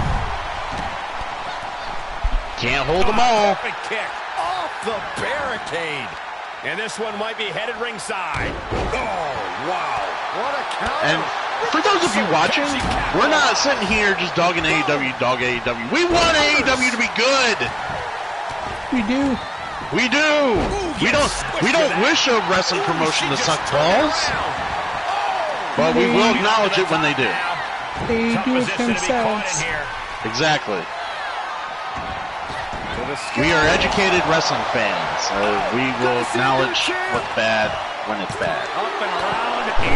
That being said, I like to dog on AEW. I like to dog on AEW. Yeah, okay, I can't speak for everyone here. So I personally believe that AEW's got a lot of work to do to gain back any sort of legitimacy with actual pro wrestling fans. I don't know. So although the cult they have there as their audience seem to think they're real pro wrestling fans. I don't know. Yeah, except for they're steadily losing viewership. Yeah. It's funny, all those WWE superstars that are signed to contracts and taking money out of the pockets of the people that actually built the company. It's funny they haven't moved any needles at all. Have you noticed lately on the last month or two, anytime like an AEW original comes out, the crowd is crazy for them? Yep. Yeah, the crowd has noticed, and the crowd is saying something. Like, yeah, well, they should be, because they're the talent and the people they actually want to see are being buried for quick angles and storylines. And quick pops, like with former WWE talent. Yeah, like the whole Keith Lee thing. He had a friend that's in bad health, so what, they give him the tag titles? Like, they're just gonna lose him here in another week. Like, that's what they do. They go for like what they used to call it back in the day when they like would burn rivalries and just burn big matches like every. Like, they used to call it some sort of term, like fire something. Yeah, I forget. I know. I do remember them saying something. Yes, I can't remember the name, but yeah, when you're like pushing like these big matches out left and right. I can actually hear Gorilla Monsoon saying it. Yeah, for free. Like you're pushing them out for free, like every week. No count out as she takes this fight to the yeah, floor. that's what AEW does, and they're gonna be in a bad way here in probably another year. Give it another year of this shit. Well, and the other problem with AEW, they're also losing superstars at a rapid rate due to injuries. Oh, that too. Yeah. But yeah, I still want to see Ricky Starks and Powerhouse Hobbs get the straps. Like, come on, give them the straps. Another reversal. Starks is great. I could see Starks being a future TNT champ or even a world champ if they wanted to do it. But that's it. Ooh, the champion just got eliminated, guys. That means we are guaranteed a brand new champion. Wow. I couldn't call that one any sooner. Right? No confidence. Well scouted by Liv Morgan. Made her pay for her mistake. Ow. Knee to the cheekbone. Alright. Was Stephanie Wolf eliminated too, or is she just kind of out there collecting herself a little? I think she's out there collecting herself a little, maybe. Yeah, I didn't recall another person being eliminated, but you never know. Yeah. I did not either. I didn't see her get eliminated yet. The challenger's hopes are slipping away. Yeah, this is Oh, there she goes. She's getting back in the ring. She is still in it. So we are still 7 strong. She comes up empty. 7 strong. 7. Alexa Bliss may have her where she wants her. It comes after 6. Hey, nice kick by. Before. Exactly. Canadian bastard. She avoids the attack completely. Ooh, Angel Terror with a submission locked in. Oh! Tapped her ass out. Wow, Ronda Rousey eliminated. Holy shit, the champion and Ronda Rousey, the first 2 to go. Gotta be cool wrong. It's not hard to do. You shut your mouth, Boozy. This could be it. Ooh, Stephanie Wolf just about picked up a fall over Bianca Belair. Things are definitely heating up here. Could spell trouble. I was gonna say Alexa was trying to bide some time here, or not Alexa, but Liv Morgan. God, they look similar. They do. They really do, actually. The paradigm is shifted. Well scattered by Liv Morgan. Bianca Belair has been eliminated. Oh, well, this pinfall count here. That's how much winning this title He means. kicks out. To give everything you've got. I don't know how much you can have left after that, but you. Man, Stephanie Wolf unleashing on the Angel Terror. With her best move. You don't see that very often. What more can I do? Wow. Big right hand put into place.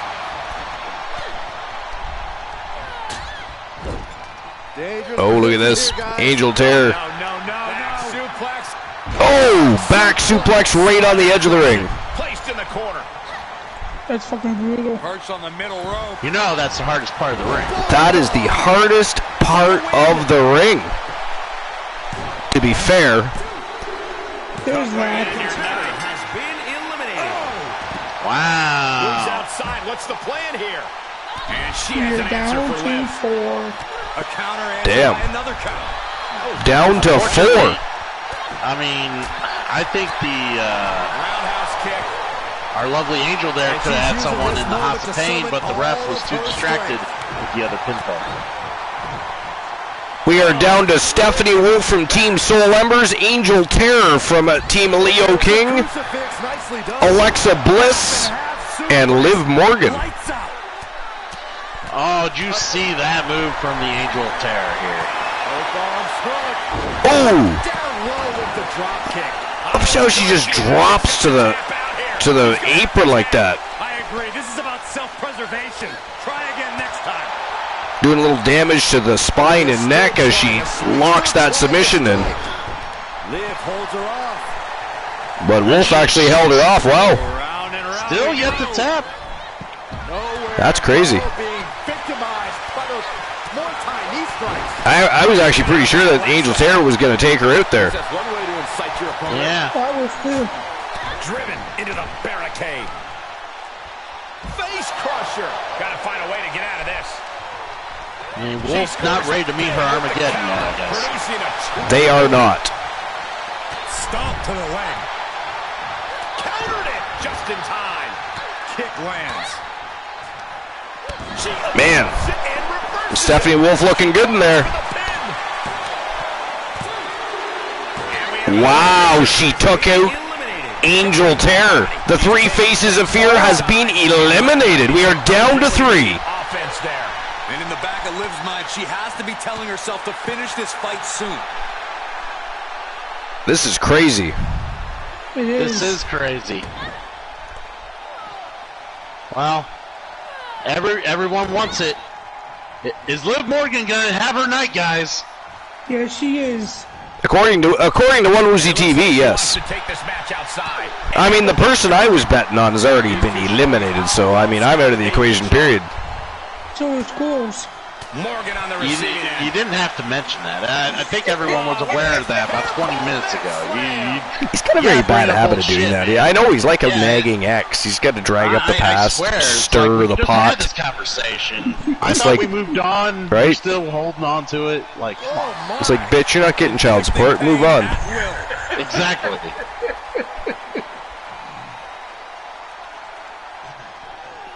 Still got that stalker? Well, I'm starting to wonder why. Actually, they've been here for a few days. Oh, Yeah, that's good. That's good. Time to breathe. Yeah, well, the last time he was here didn't work out so well for him. Oh, look at this. Hair pulled neck slam. Joe Link says no, it's going to be Alexa. Ooh. Well, I mean, Alexa Bliss is from Team Joe Link. The favor there. That is true. Oh, saw it coming. Ooh, what a forearm club. Oh, mat slam with some attitude. Hold on a second. Could be a matter of time. Submission being locked in. I mean, who would have thought it would have came down to Alexa Bliss, Liv Morgan, and Stephanie Wolf? But it might work. Well, I'm pretty sure Alexa's doing something very, very nasty to her opponent right now. It's a shame that we were not able to get a good camera angle there. Looked like she was doing some eye gouging. Really enjoying herself. Ooh, crucifix slam.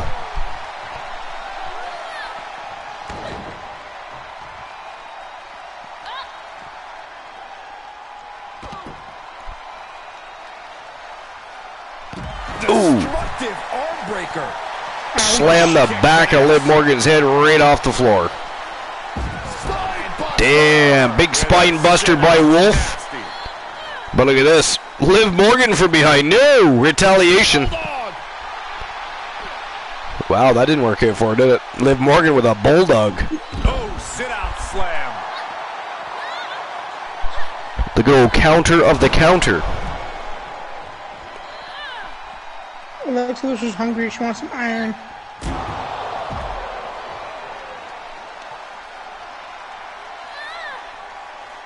Back into the ring. I don't know, but Liv Morgan's actually starting to really impress me in this matchup. Getting hyped up.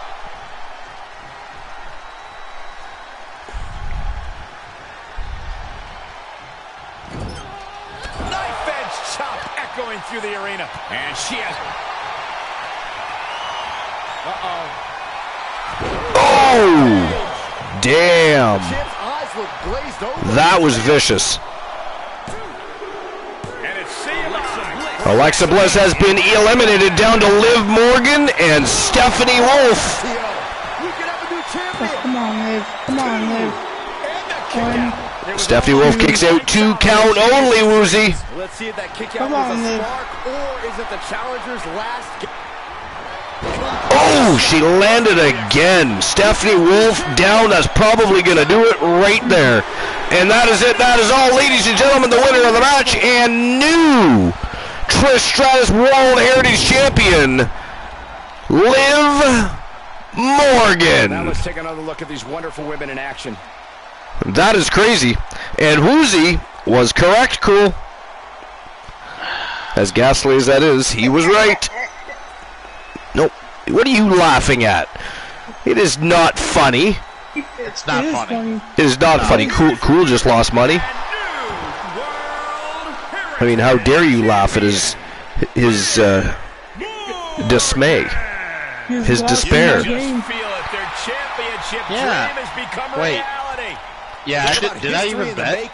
He's trying to hurt your feelings. We got to witness I didn't even bet. Stop making this about you, Saxton. This is about the new champ. Wow. All right, and there's your...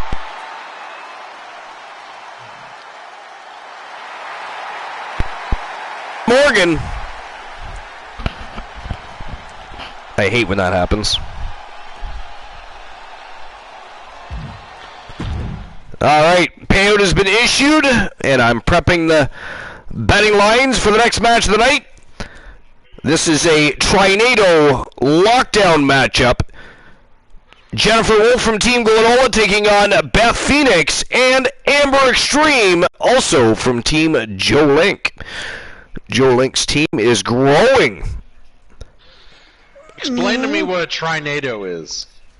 That has to be explained? Yes. Really? Yes. What's a Trinado?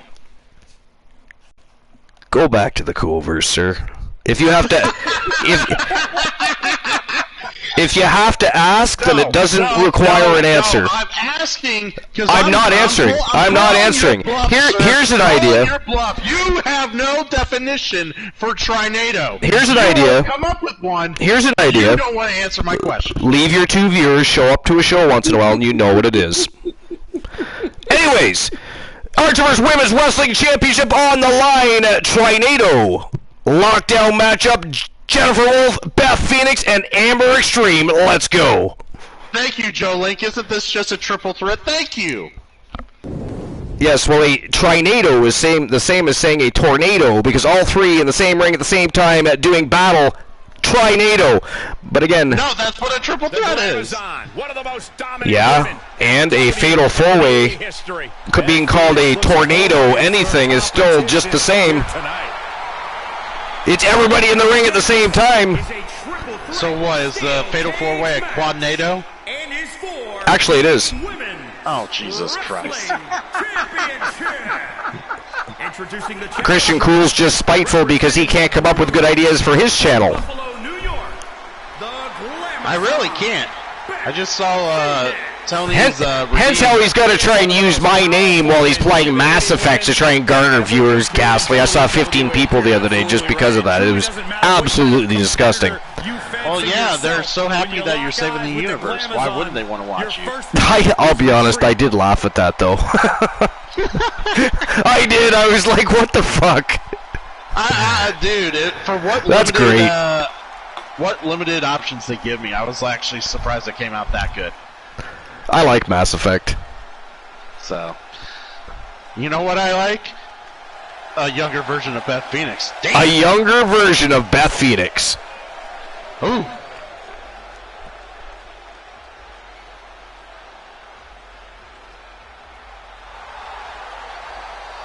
So I heard rumor that Edge is gonna utilize an older gimmick to on his way to SummerSlam. Yeah, I assume it's the rated R superstar gimmick. And introducing the challenger, which would coincide with their PG-14 bullshit that Yeah. they're doing. Yeah. Pretty much. Yeah. Pretty much. So everybody else is PG-14, but he's rated R. Yeah. Here we go, gentlemen. Huge title match coming fun. up. And a huge opportunity Whatever. for the champ to prove to everyone that there truly is none better in all of WWE right now. I just hope he comes out, destroys Judgment Day, and then we pretend Judgment Day didn't exist. Joe Link says Trinado tag is 3 teams without tagging. Yes, well, this is 3 people locked in a cage.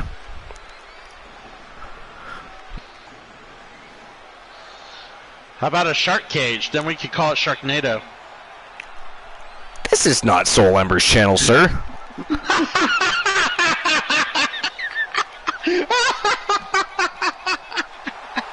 Hey Archer, did you open over the betting lines yet? Did I do what? Open over the betting lines for this Oh match? shit, no I didn't. Fucking slacking on the job. Slacking. Thank you, Woozy. You're welcome. Man, I really wish I could spend more time on the Archerverse. It's always so much fun to be here. Introducing the champion, representing Oops. Havoc. From I almost put who walks out the Archerverse World Chump. that would have been funny. I'll be honest, that would have been funny.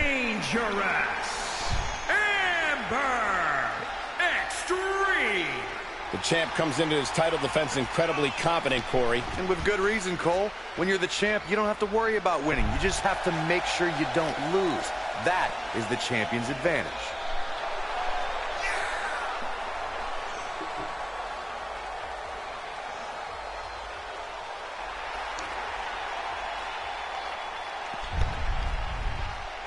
Hey, for the record, do you actually have like a recorded or a physical or some sort of list of everybody in the TAV right now that you've created or have donated to the cause?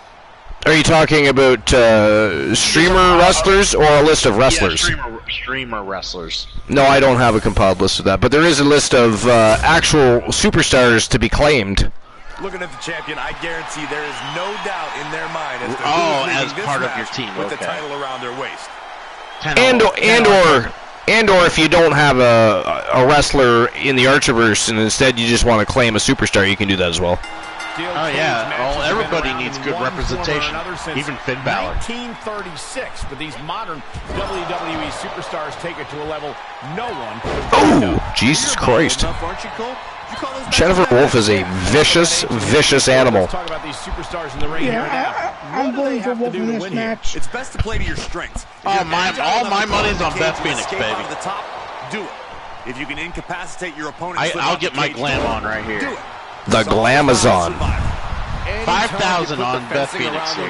It brings out the No, not 50,000. 50,000. That would be hilarious. You would have everybody betting $10 just to try and get a piece of that.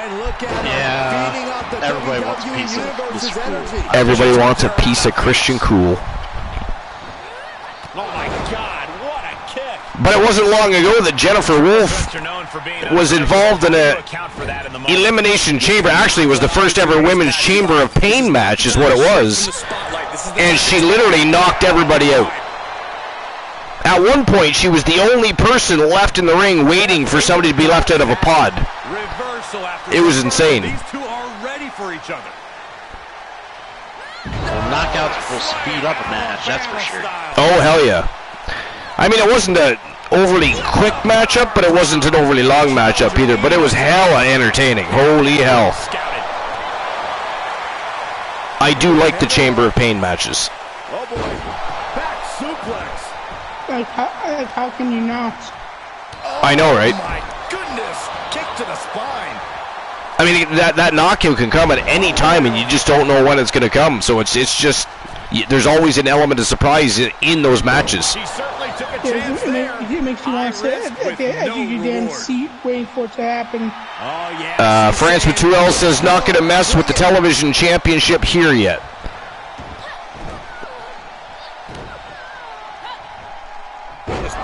That would be Joe Lincoln.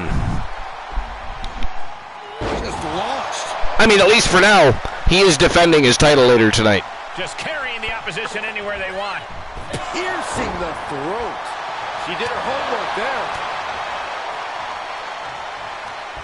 Hooked up. I've always hated that. The shin breaker, watching, you can just imagine the knee tearing out or getting a fracture in that shin.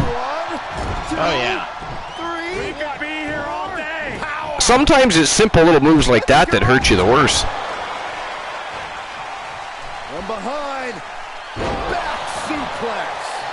Well, I've taken a week-long break. Life is great, so I'm not in really big need of a break. Fired up. And there's the breakup. Just in the nick of time. Archer had his break earlier. I did. Right in the face. Yeah, I got banned a couple times. Only a couple times? Oh, yeah, it's been relatively quiet tonight as far as that goes. I was going to say, you haven't been banned since I've been here, but then again, Glenola has probably been sleeping. Exactly. Counter. This isn't going to be good. Gutbuster across the shoulder. Damn. Vicious looking gutbuster there by the Glamazon. Fucking. I go on Tony USP's channel. He's got a redeem for play chess with me. He does, yeah. Why didn't I come up with that? She is really showing her confidence. She is just desperately trying to fight out of it. Is he streaming tonight? He was. He's off. He's off now? Okay. Oh, we might be going to visit Mr. Vegeta Pro then, because there's not a whole lot of people of interest anyways streaming tonight. We'll see what happens. We still got a little bit of time. Taking a moment to get pumped off of this crowd's incredible energy.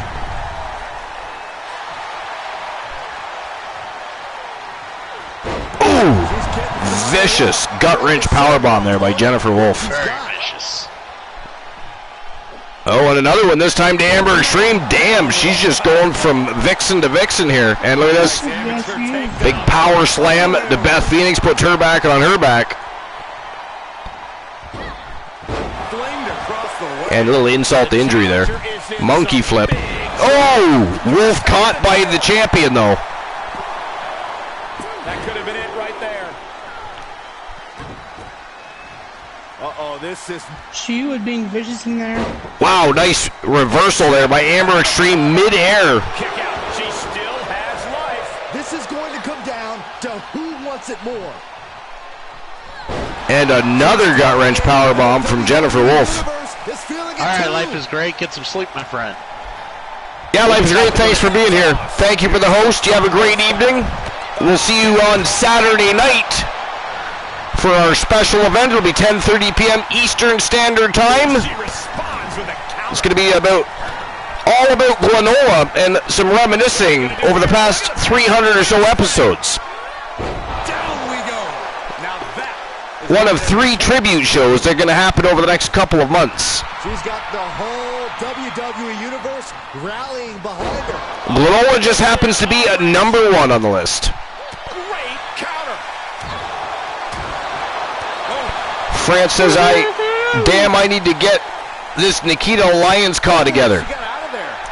Ooh, France wants to jump into the women's division. Nice. Very nice. She's looking highly motivated, getting hyped up. Tandem offense here. Boom! I don't know, but that Nikita Lyons is put together rather nice.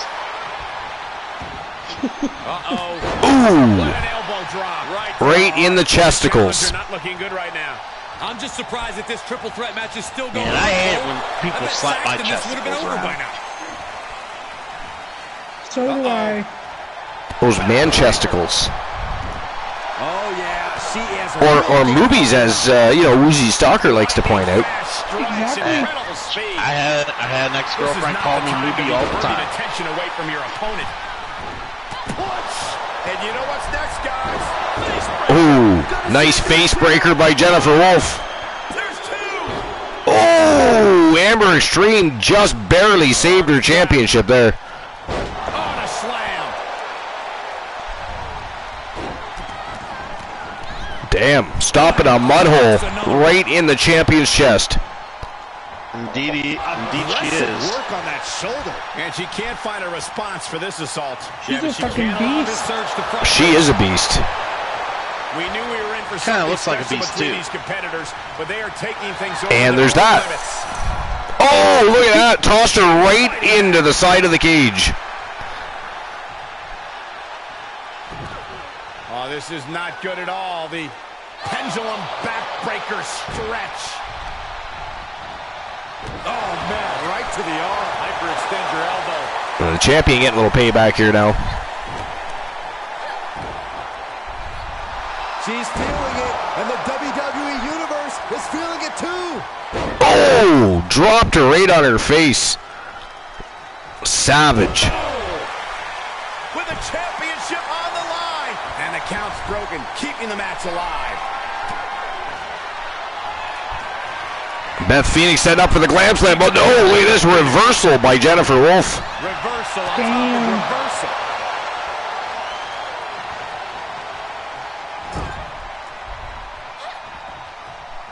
Nice evasion by Beth Phoenix. Amber Stream went for a big right hand. Good at all. The Beth Phoenix sidestepped. breaker stretch.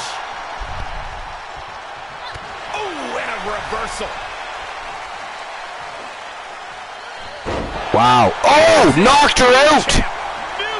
That is it. That is all. Ladies and gentlemen, the winner of the match by knockout and new Archerverse Women's World Wrestling Champion from Team Glenola. She is the Gremlin Wolf, Jennifer Wolf, representing the Wolf Pack. Wow, did not expect that. I actually thought it would either be Amber Extreme retaining or Beth Phoenix overcoming the odds here and picking up a championship victory for the first time in quite some time. Because I just thought that because Jennifer Wolf and Beth Phoenix have already had a bit of a rivalry going on, so I thought maybe Wolf would become obsessed with Phoenix to the point where Amber Extreme might sneak in there and, you know what I mean, steal a win, but wow. Congratulations to Team Glenola and Jennifer Wolf. That is crazy. So quick question. And she's a double champion now, by the way. I didn't realize Jennifer Wolf looked like Chris Statlander. Chris Statlander. Oh. And Jolene redeemed a call match into question. Called what other question? Called a match into question. Oh, okay. The last match. So that would be, I mean, that's not going to happen until probably at least, because I mean, Saturday night is our special event. Sunday is War Games. And we're not having redemption matches tossed into our stream preview, so it'll probably be next Tuesday. Just so you know ahead of time.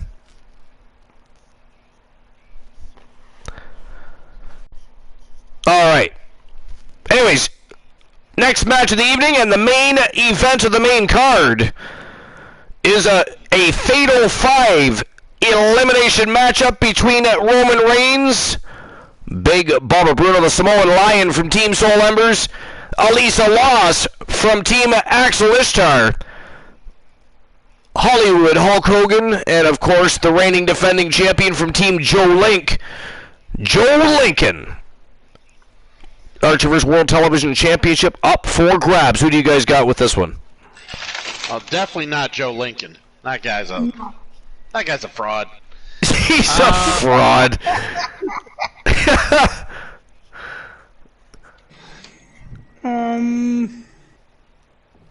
Alright, the payout has been issued for the last match. I'm going to put my money on Hogan. You're going with Hogan on this one? Yeah, I'll go with Hogan. I'm going with Alisa Loss. No offense, Joe Link.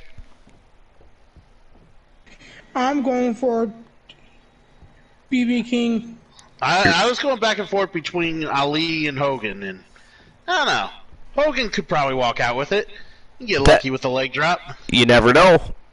Yeah, it's only a slam and a leg drop away. Exactly. Actually, a boot and a leg drop usually. Fair. Aha! I corrected the host with the most. Fair. Well played, sir.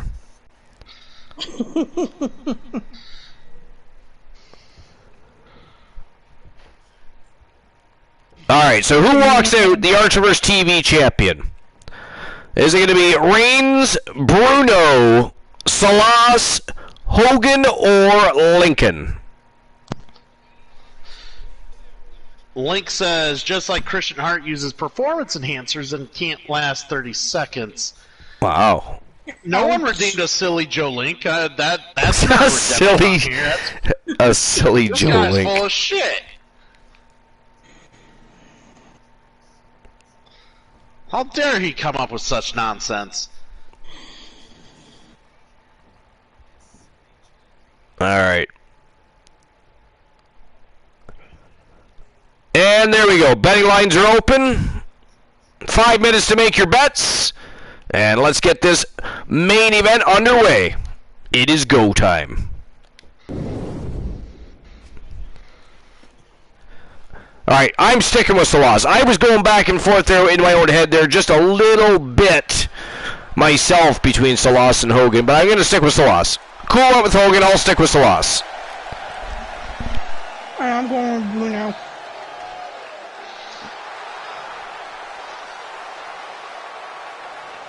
The following contest is a fatal You're going Bruno because he's big and bubbly, right? For the Alliance. Likes his movies.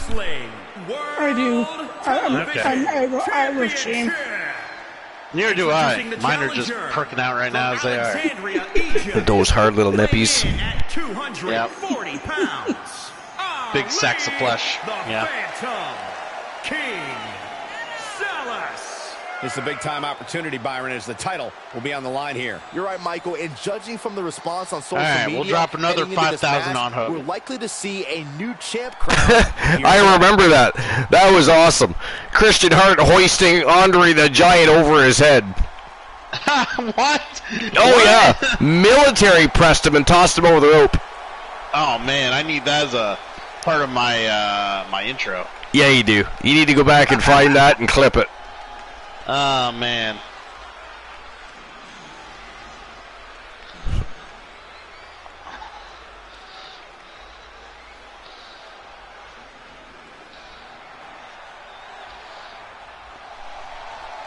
And here comes Hollywood Hulk Hogan. So the big question, okay, so Christian Cool military presses Andre. Andre agrees to do that. How much alcohol does it take for Christian Cool to get Andre the Giant to agree to do this, to do the move? Right? That's at least a couple of cases of beer. Oh my God! If that's probably bare minimum. Yeah. Oh man. So between WCW and WWE, Hogan has had double-digit world title reigns. Not to mention he's a two-time WWE Hall of Famer and the biggest name in Man, the business. For some reason now I want to vote for Hogan too. It's Hogan. Hard not to. Part of me just can't help thinking how cool it would be if Hulkster actually won a title. Yeah.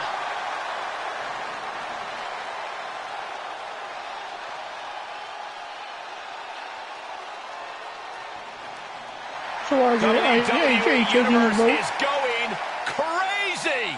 I don't understand why. All this hot dogging and grandstanding already. The match hasn't even begun yet. Don't you know, Corey? You talking to me or Cool? Energy from the WWE Are you taking a vote? Well, no, I would have said I was. I just said part of me wants to vote for Hogan. Hulkamania runs wild on It you. is. That's pretty good, right? That's why I'm asking. No, terrible. At least you and Hogan have the same hairline.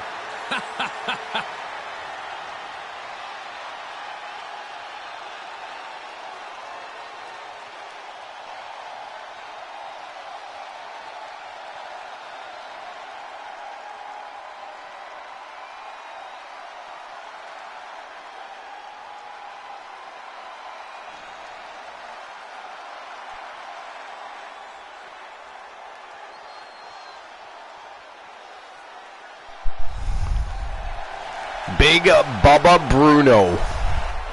Representing Weapons of Mass Big Bubba Bruno, a former Archerverse World Television Champion. Weighing in at 444 pounds, King Big Bubba Bruno. I hear this asshole demanded huge title match coming up, and a huge he demanded out of you and management that he wanted a title that would actually fit around his waist. How much extra money did you have to pay for this exorbitant expenditure? I mean, that was a big bill. That is a lot of extra leather.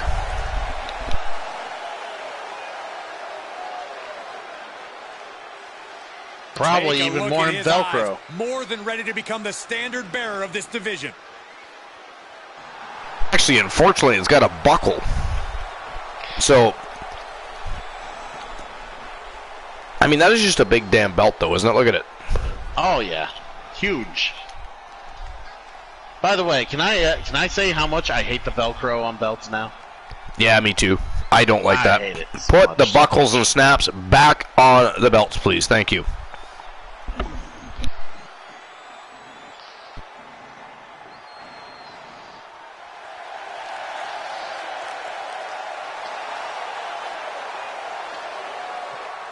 Representing the Outlaws from parts unknown, weighing in at 227 pounds, Joe Lincoln from Team Joe Link. World Television Champion, the Phenom, Joe Lincoln. Corey, what do you think of the champ's chances here tonight? I love him. I'm not like everybody else, Cole.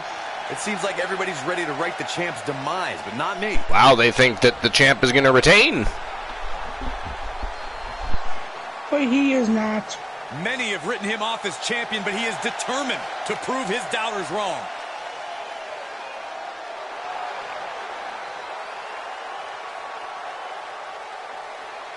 See, he's wearing sunglasses because there's fear in his eyes. He doesn't want people to see. He doesn't want people to see, or he wants to be like John Cena. Get ready for the entrance of the He's always wanted to be like big John dog. Cena. Right? I really miss Cole doing that, Saxton. If he's got the shades on, it's like they can't see him.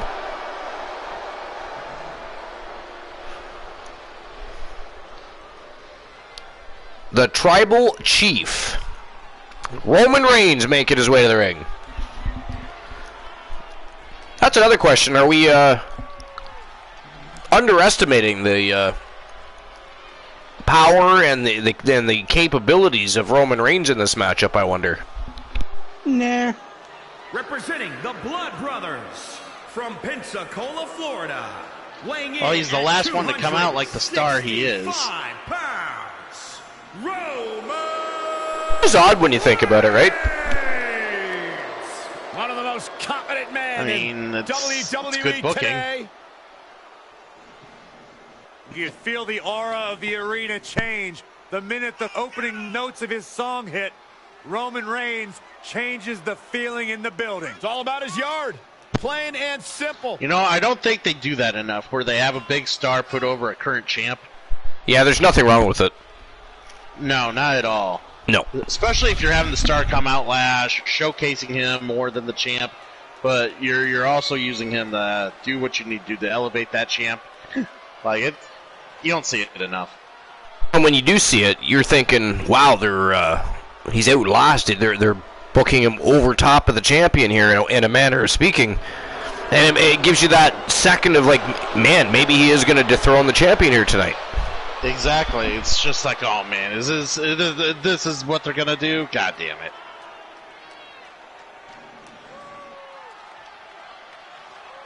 The B team has faith in my client retaining his title. Roman Reigns looking to continue. They're a B team for a reason, Joe Link.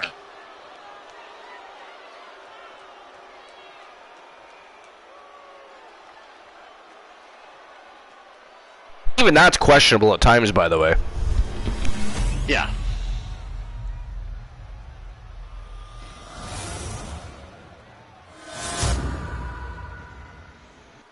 Anytime this title is defended, Especially it's a when big you fight get feel. Michael Cole and Corey Graves drunk. Don't talk about things like that, Woozy. No disqualifications in this matchup. Oh, no. Low points in the history of the Archerverse caused by one Woozy TV. It's all your fault, Woozy. It means someone's It leaving is. an Or it ambulance. was That's that what no night. disqualification means. Joe Link, I'm not saying that they don't value Lincoln as a champion. No. I'm saying that Reigns maybe they're not going to put all their eggs in the one basket. Reigns gets out of harm's way. Separate baskets, multiple eggs. Just laying it in. Yes. Wow. What kind of... Did you just see that? Wow. Poor Joe Link. Solid punch. And Oh, look at this. Out to the apron. Oh, my goodness. Are you kidding me? Ooh, right to the midsection. Punishing the leg. Check out this power, ladies and gentlemen. Well, I don't think I have a break time notice, but I gotta tell you, I am parched. I need a drink, so I will be right back. You pussy. You don't have to ask Corey how much. Ooh, suck my left nut, make the right one jealous, and make them want to get together and do the horizontal mumble, baby. Yeah, yeah. Do you like it? Can you feel that? Can you? Know which mindset you have before the match. That was a little much. Go take a break. Yes. Flatliner. Pain for that mistake. Shifts it back onto him. Carefully placed stomp to the arm. Before I know Archer didn't ask you this yet about masculine, like how does it work? Oh, well, you're the only one that asked me that. Archer never asks how my day at work is because he knows better. No. He's able to sidestep there. Work was fine, just tired, just long, tiresome. Flipping the script on him there. Nothing exciting really. Okay, well, I ask you that every time you stream and hop in. And finds a counter. Oh, I'm aware. I don't forget that. The challenger eating up some damage. I don't let you. Oh, he retaliates. When you work in an office, Uzi, not a whole lot of excitement happens. Black Widow. Locked in tight. Great wherewithal and power to escape. Man, Roman Reigns is one lazy motherfucker taking a break.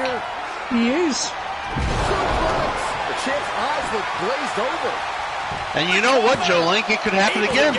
He could lose the television title to Bruno. To let this opportunity slip away. And who knows if there'll be another shot. Yet you can't give up now. And the heaviest hitter in the arsenal was not enough. From the top. Saw it coming. That one fails to land. Missed the mark. Knife edge. That's what he did, didn't he, Johnny? I remember that. I think it was actually there that night. Over. Followed by You were. big forearm.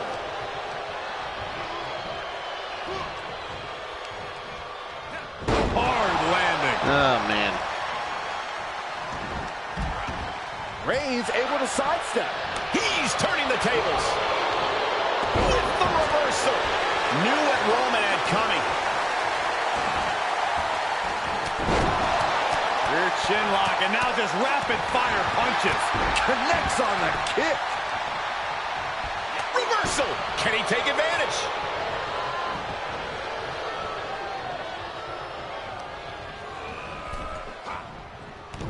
Kick to the gut. Boom! DDT. Oh, my goodness. I think I'm going to warm some food up while waiting on Archer to come back. What do you have? Not gonna look pretty. Submission. I got leftover chicken and rice in the fridge. Oh, nice. Escape and a takedown. Damn right, it's nice. For a counter. Gets put into the barricade. Flat out power. Problem is, I'm in love with my own cooking, so I cook well, and then I keep wanting to eat way too much. Look at this. Sometimes I kind of wish I hated This my isn't own going to cooking. win the fall, but it... Camel clutch applied. They're not going to last long here. Wait. The grip is broken.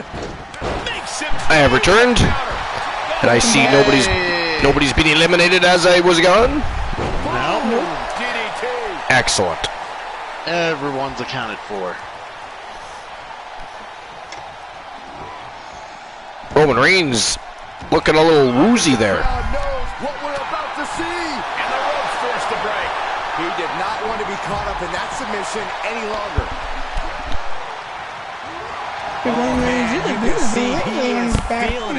And by the way, just for a fact check here, Reigns had that scouted. the Gremlin Wolf, Jennifer Wolf from Team Glenola, has knocked out 7 people in the last 2 nights. Superstar showing great awareness. Actually, sorry, 6. She didn't knock herself out. My goodness. Wait, did you just say she's not a knockout herself? Critical. Wow. She didn't knock herself out. She's ugly. Actually, it was you that alluded to such earlier this evening when she was in the ring. Right to the midsection. Don't try to twist this on me. You just clearly said she's not a knockout. The ultimate deflection, baby. No fair play in that. No way. No way. I refuse. And I see Joe Link says the last time Lincoln held the television title, he lost it to Bruno. That is correct. Wow. Big flying body splash by Big Bubba Bruno on Roman Reigns, and somehow the Tribal Chief kicks out. Countered it just in time. And we're not actually watching the show that shall not be named later, are we? We have other shows we can watch. No, we can watch NXT. I can throw on AEW later in the week. I do kind of sort of want to watch the barbed wire match, but I mean, yeah, I just want to see how bad it is. Yeah, that's basically what I want to see. What I saw live once upon a time wasn't very good. In my general opinion, those matches, a barbed wire match in general cannot be good because obviously it's hard to be safe. Well, yeah, for sure. My only thought to saving grace was Jericho is very familiar with barbed wire matches, and the experience brought might have actually sold the match a little better, but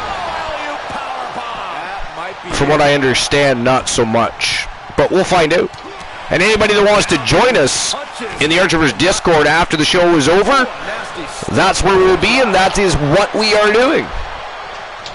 Always a pleasure to have all you here. Deflects it right back. Ooh, and a reversal. Just one step ahead. I am warming up food, sir. Check out this power. What are we having tonight? Leftover chicken and rice. Chicken and rice. What kind of chicken? Just regular chicken. Breaded? Not breaded? Not breaded. Not breaded. Yeah, I cut it up. I cooked it over the skillet. Nice. With some stir-fried veggies.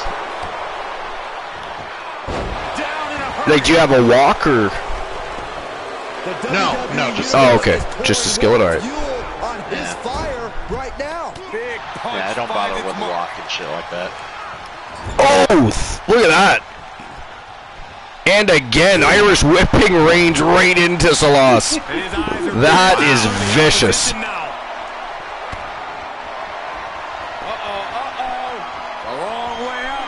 And Salas going for a ride. Yeah, Salas, he's not getting enough punishment here from Link here.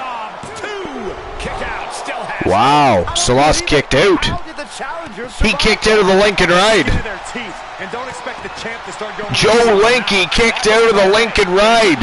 He must be thinking about plan B at this point. Assaulting the knee with purpose. And apparently Joe Lincoln not very happy about that. Tough position to be caught in here. Ooh. Oh, face first off the apron. I don't know if I want to. Here we go again. No, sir. Salas fighting back this time. This crowd is deafening, and he's asking for more. This arena has. Oh, this could be something. Look at the Hulkster with the elbows. Handed tactic there. We could have a new I mean, we still got all 5 people contributing here, Archer. I know. Back in. This dirty, just stepping on Roman Reigns' nose. Lucky him. You know, I actually don't think this is an elimination match. I don't think so either. I don't think it is. No, they're breaking up pinfalls. Hogan's offense gets foiled. Because when I first announced the match, I said it was an elimination, but I don't think it is. I think it's just a fatal 5-way matchup. It is a fatal 5-way. Yeah. And the electricity of this moment is coursing through his veins. Only one to rule. Oh, busted Hogan open. That was a vicious elbow. That was ghastly. And a big flying splash. The champion into the cover. No, stops the Wow, the Hulkster kicked out. The determination of the challenger. 2 count only. You can just see how much this title means. Oh, that was just straight up savage. Off the ropes with a big. Oh, he went for it again. Met the canvas with that one, though. Fucking Joe Lincoln just about knocked himself out there. Damn, could you imagine? Could you imagine? Have we had that happen yet? Has anybody ever knocked themselves out? I forget. No. No, that's never happened? Could you imagine if that happened? That would be just great. Shoulder up, shoulder up. I am shaking my head in disbelief. Champion gets the shoulder up. To get the shoulder up. Oh, man, Roman Reigns was lucky there. He's returning fire. He was coming a little too late. Look at this, the big leg drop. Referee not paying attention at all. Hogan just got screwed. Hogan just got screwed. Lincoln was down for at least a 7 count there. Wow. Knew what was coming there. Madness, I said. Quick count after 1. Wow, Hogan kicks out at 1. Keeps this match going. You can just see how So, Woozy, so far you're the only winner of any jackpots today. Nobody's even come close to the second one. Cool, have you played yet? Played what? The jackpot. I don't gamble. You don't gamble. He just bets on all the matches. He doesn't gamble. Seeing something special from the champ. he leaves the ring and there's no countouts in this one. 7-3-5, unlucky, as Dogface would say. A long way up. Time the last ride. Can it be? Will the reign continue? I better not use too many slogans from Team Dogface. He might put Archer in a dress and make him fight in the women's division or something. Holy moly. I would laugh my ass off. Exhibiting a crazy amount of strength here. I don't know if I want to 6-1-7. You might have to because Unlucky. Oh, Lincoln Ride to the Hulkster. for the win. 2. Wow, he did it. Holy shit, ladies and gentlemen, the winner of the fatal 5-way contest and still the Archerverse World Television Champion from Team Joe Link, the Phenom, Joe Lincoln. Wow. Well, I guess we owe Team Joe Link an apology, guys. That is crazy. You don't owe him shit. Wow, that's crazy. the extra mile in this win? I agree. What a win. This win tonight. I mean, I thought for sure that Joseph Lincoln there was going to be dethroned tonight, and he made the comeback of a lifetime there. Yes, he did. Wow, congratulations to Team Joe Link. France with 2 L's says, Joe Link, we got to have a one-on-one one day.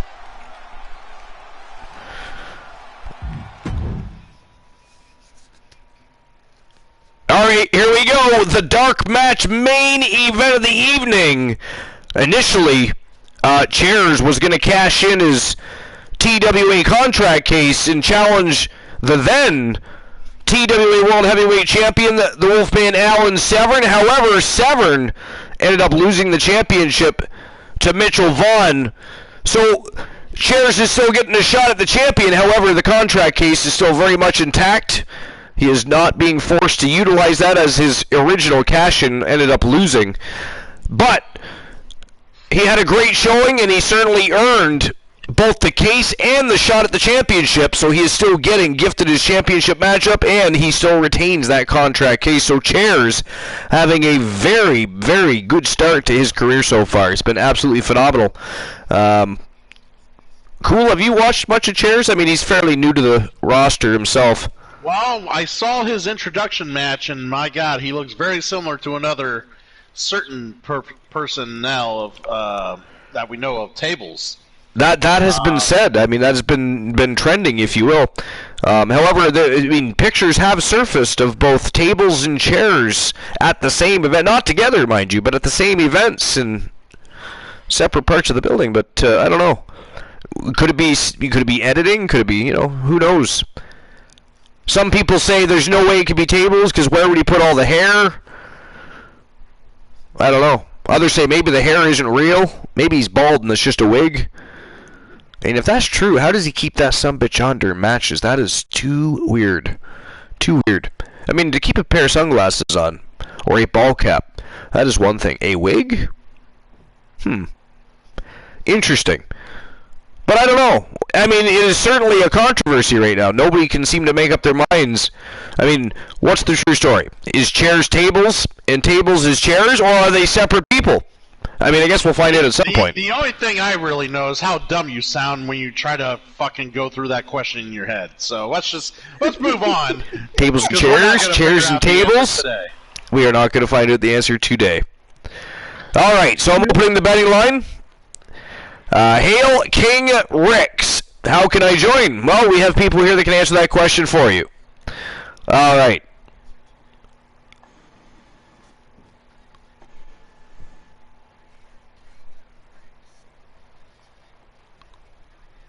So who walks out the TWA World Champ? Is it going to be chairs or the reigning defending champion from Team Dogface, Fat Lad Mitchell Vaughn? And we all know that Christian Cool loves Mitchell Vaughn, so we know who he's voting for. Well, because we don't know who this chairs guy is. Well, there's that. But you've seen it. You've seen what he's capable of, though. You have seen what he's capable of. So there's that. To be fair. To be fair. And how dare you? How dare you? Alright, here we go. Dark match main event. TWA World Heavyweight Championship on the line. Chairs versus Mitchell Vaughn. Fat Lad from Team Dogface. Let's go. And this is a lockdown of pain match, so the only way to win is to knock out your opponent. Unlike the previous match where you can win by pinfall, submission, or knockout, this, you want to win, you gotta KO your opponent. It's the only way out of that cage. It is for the Wrestling Alliance World's Heavyweight Championship. The Wrestling Alliance World Heavyweight Championship.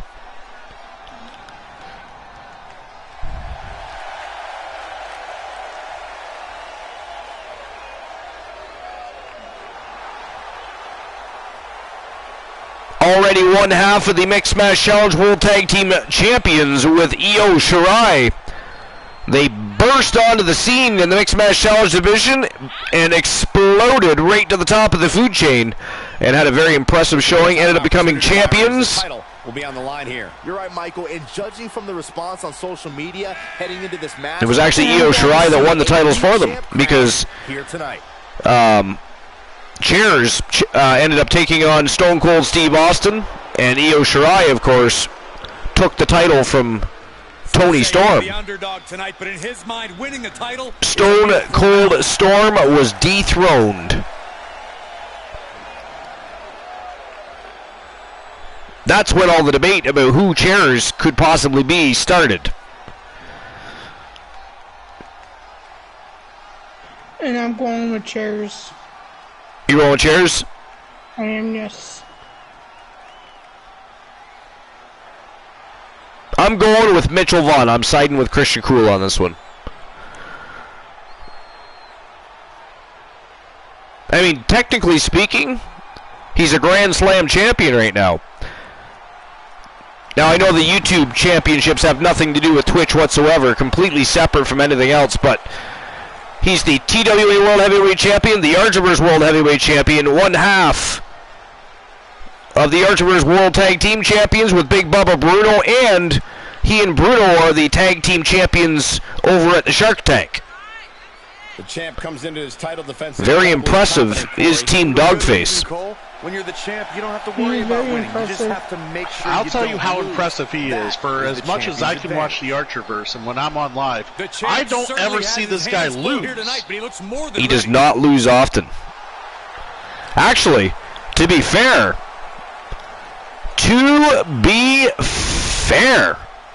Mitchell Vaughn has actually lost his title more times in a multi-man matchup where he was not even defeated than he's ever lost a title in, 1v1 competition or actually being defeated for that said title. So, Cool's not wrong. You don't see the man lose. It just doesn't happen very often. Introducing the challenger from New York, weighing in at 219 pounds. Hail King Rick says, I joined. Good to hear. Looks like he followed the rules, inked the contract. He's looking to get in. Looking to have that contract combed over by one of the management teams. He is the Wrestling Alliance Worlds. Now, of course, there won't be any new superstars being inked to contracts until after War Games, though, just to be fair. Normally, we have on Thursday nights WCW Starrcade, and then Friday night is the Archerverse Warzone. This week, there's no Starrcade or Warzone because we have a very special show Saturday night. And then our biggest stream preview of the summer is this Sunday night, WCW War Games, where both Starrcade and Warzone are going to be going to battle, looking to take one another's championships back to their respected brands and carry bragging rights and supremacy over the other. It is going to be a great time. But until all of that is set and written in the books, there will be no contracts inked. So the earliest the contract will be inked will be Monday. Oh yeah, you weren't around. I'm not sure. I think you took a walk when I said this. I am not streaming Sunday just to be here and hang out during War Games. I appreciate that and hate you all at the same time because Cool knows I hate when he does that. But it's awesome that he's going to be here. I'm going to stream later in the week. Oh, you are still going to stream? Okay. Yeah, it'll just be like Tuesday or something. Gotcha. Yeah. So I want to be here for War Games. I can just stream during one of these, unassuming, not as relevant shows during the week. No, they're all relevant. But anyways, merciless knee to the face. I will be here for War Games as soon as I'm off work. It is going to be a good time. That is for sure. I'm excited for the good time. Look out. Choke bomb. Alan Van Diver. Van Diver or Van Diver? Uh-oh. Right to the or I was just going to say, or is it Vandiver? I'm guessing Van Diver. France with two L's. I'm just saying Alan can catch these hands. Van Divey. Van Diver. There we go. Okay. There's a Van Diver. Van Diver. And apparently, Frank Miller willing to welcome Alan Van Diver to the ring if that's a challenge you're willing to accept upon inking your contract. Completely up to you because you can always receive a random challenger from the roster, or you can accept a challenge from one of the streamer teams. That's up to you, but I mean, accepting challenges for streamer teams can be a very difficult thing, though. By the way, we got another Silly Woozy in the house. Silly Woozy. Go Woozy. Go Woozy. It's your birthday. Go Woozy. Go Woozy. Go. Go Woozy. And who redeemed that? Really? You couldn't do a silly cool. You couldn't do a silly cool. Now that's just silly in itself. Woozy would never sit and he bitch tossed like your ass under the bus. He called my ass out and made it sound like that I should pity the fact that he's been called out 6 times now on the silliness. Wow, and Woozy. I've been here scot-free all day long. It's been kind of nice. It's been kind of nice.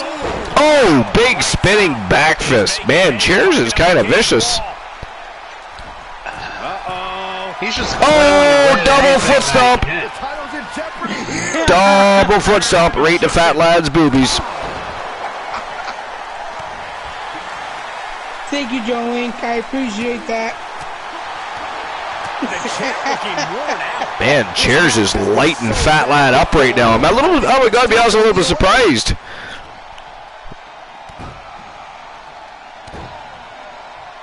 Right to hamstring. Now, Fat the only Lad. thing that surprises me is the size of Woozy's boobies. The size of Woozy's boobies. No, but in all honesty, I'm a little surprised that Fat Lad's having such a hard time adapting to the style of Chairs here. Oh, costly error there. Yeah, but his boobies Oh, are missed. not what I'm caring about right now. And I don't like how Chairs hides his boobies in that big suit. I mean, forget that he hides his face. It's the boobies that are important there. Boobies right now. They're great boobies. Like, these are C cup worthy man boobies right here. Are you giving yourself like a purple nurple? I'm trying. Yeah. I think I kind of overdid it. I don't want to say he's done, but I can hear the fat lady warming up. And another. Oh, he knocked him out. Whoa. Wow, ladies and gentlemen, the winner of the match by knockout and new TWA World Heavyweight Champion from Team The Blind Locksmith, the Legend Killer, Chairs. Wow. Challenger to champion. That has to feel good. I literally thought Vaughn had that one. Nothing. I did too. Oh no, wait, I was going for Chairs. I mean, initially. And then I'm watching the matchup, and Chairs just started dismantling him. But, wow, what a matchup. Congratulations to Team The Blind Locksmith. Big victory. First championship win. Well, first singles championship win. He is already one half of the Archiverse Mixed Match Challenge World Tag Team Champions. But a big win for Chairs. Fantastic. Congratulations. And that is it. That is all for episode number 351, guys. We'll have our next show Saturday night. Don't forget, it is a very special show. Nobody knows what's going on, what it is about, but it is a show designed to pay homage to one of my longest running supporters and followers and somebody that's become a friend over the last couple years, the great Glenola. It is one of 3 tribute shows that the Archiverse is going to be having over the next few months. And we are starting with the great Glenola. We are going to be here to reminisce and hear some of the stories Glenola has, as he has been here for over 300 episodes. So I encourage you to join me in a night of reminiscing, a night of great matches, surprises, and we're also going to be paying homage just a little bit to his faction, the Wolfpack. So it is going to be a celebratory show, but it is going to be a fun show, and we're going to build just a little bit more hype as we slide into Sunday night's WCW War Games. That is going to be one hell of a barn burner. It is going to be a thrill ride. It is going to be pure fire. You don't want to miss it. But that is it. That is all for 351. And I didn't even actually really put much thought or effort into a raid. And whoever just left before we invaded somebody, get your ass back here, or Cool's going to find out who you are and ban you. We don't leave before the invasion at the Archiverse. We join and we invade with the rest of the fam jam, or we risk being banned. That's how it works. Don't fuck around. We will ban your ass. Ooh. I got one. Wait, is Vegito Pro done already? I'm gonna target the invasion. I redeemed target the invasion. Oh, did you? Cool. Where are we going? It should pop up here in a moment. It should pop up here in a moment. Oh, I see it. Okay.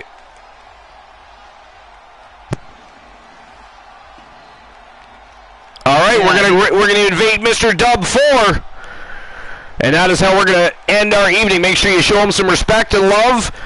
Let them know that you're from the Archiverse and we're there to support their endeavors. And of course, we'll see each other tomorrow night.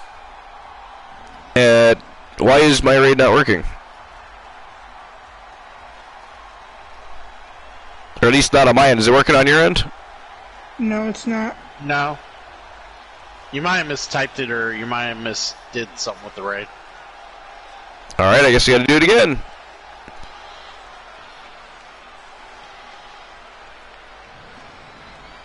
Yeah, just double check. He is on. I rate him. It's I rate him Mr. Dub 4, right? Yeah, Mr. M Dub 4, yeah. Why can't I initiate the raid? That is so weird. Hold on, let me try it a different way here.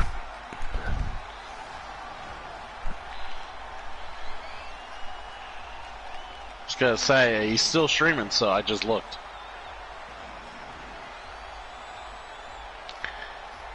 I can't find him, Mr. Dub 4. Mr. M Dub. Oh, M Dub. Well, that would be why, right? That would be why. There you go. Mr. M Dub 4. Yep. There you go. Capital M N D or just capital M? It's capital M. And then the rest is all... capital D U B. Or capital D and then UB 4. Alright, type the shit back in the fucking chat. Because everybody else is put... Oh, yeah, never mind, I see it. I see it.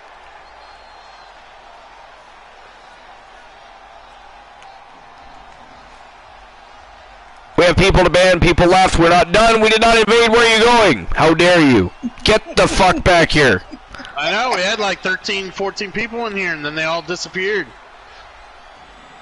That's a lot of people to chase down. That is a lot of people to ban. I hate it when people create extra work for me. I really do. Well, we will find your asses and we will ban you. Yeah, Woozy's very threatening. Just let you know. Very threatening. There we go. Now we just gotta wait for other people to join back in the invasion.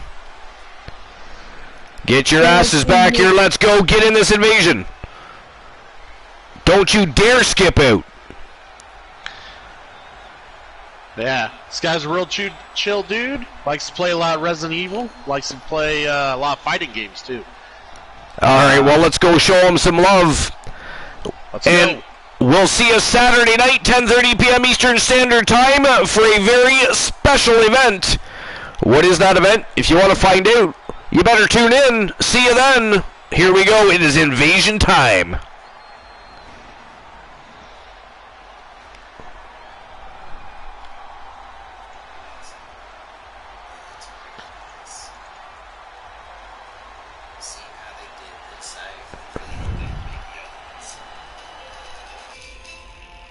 Hey, the Archerverse with the raid. How's it going?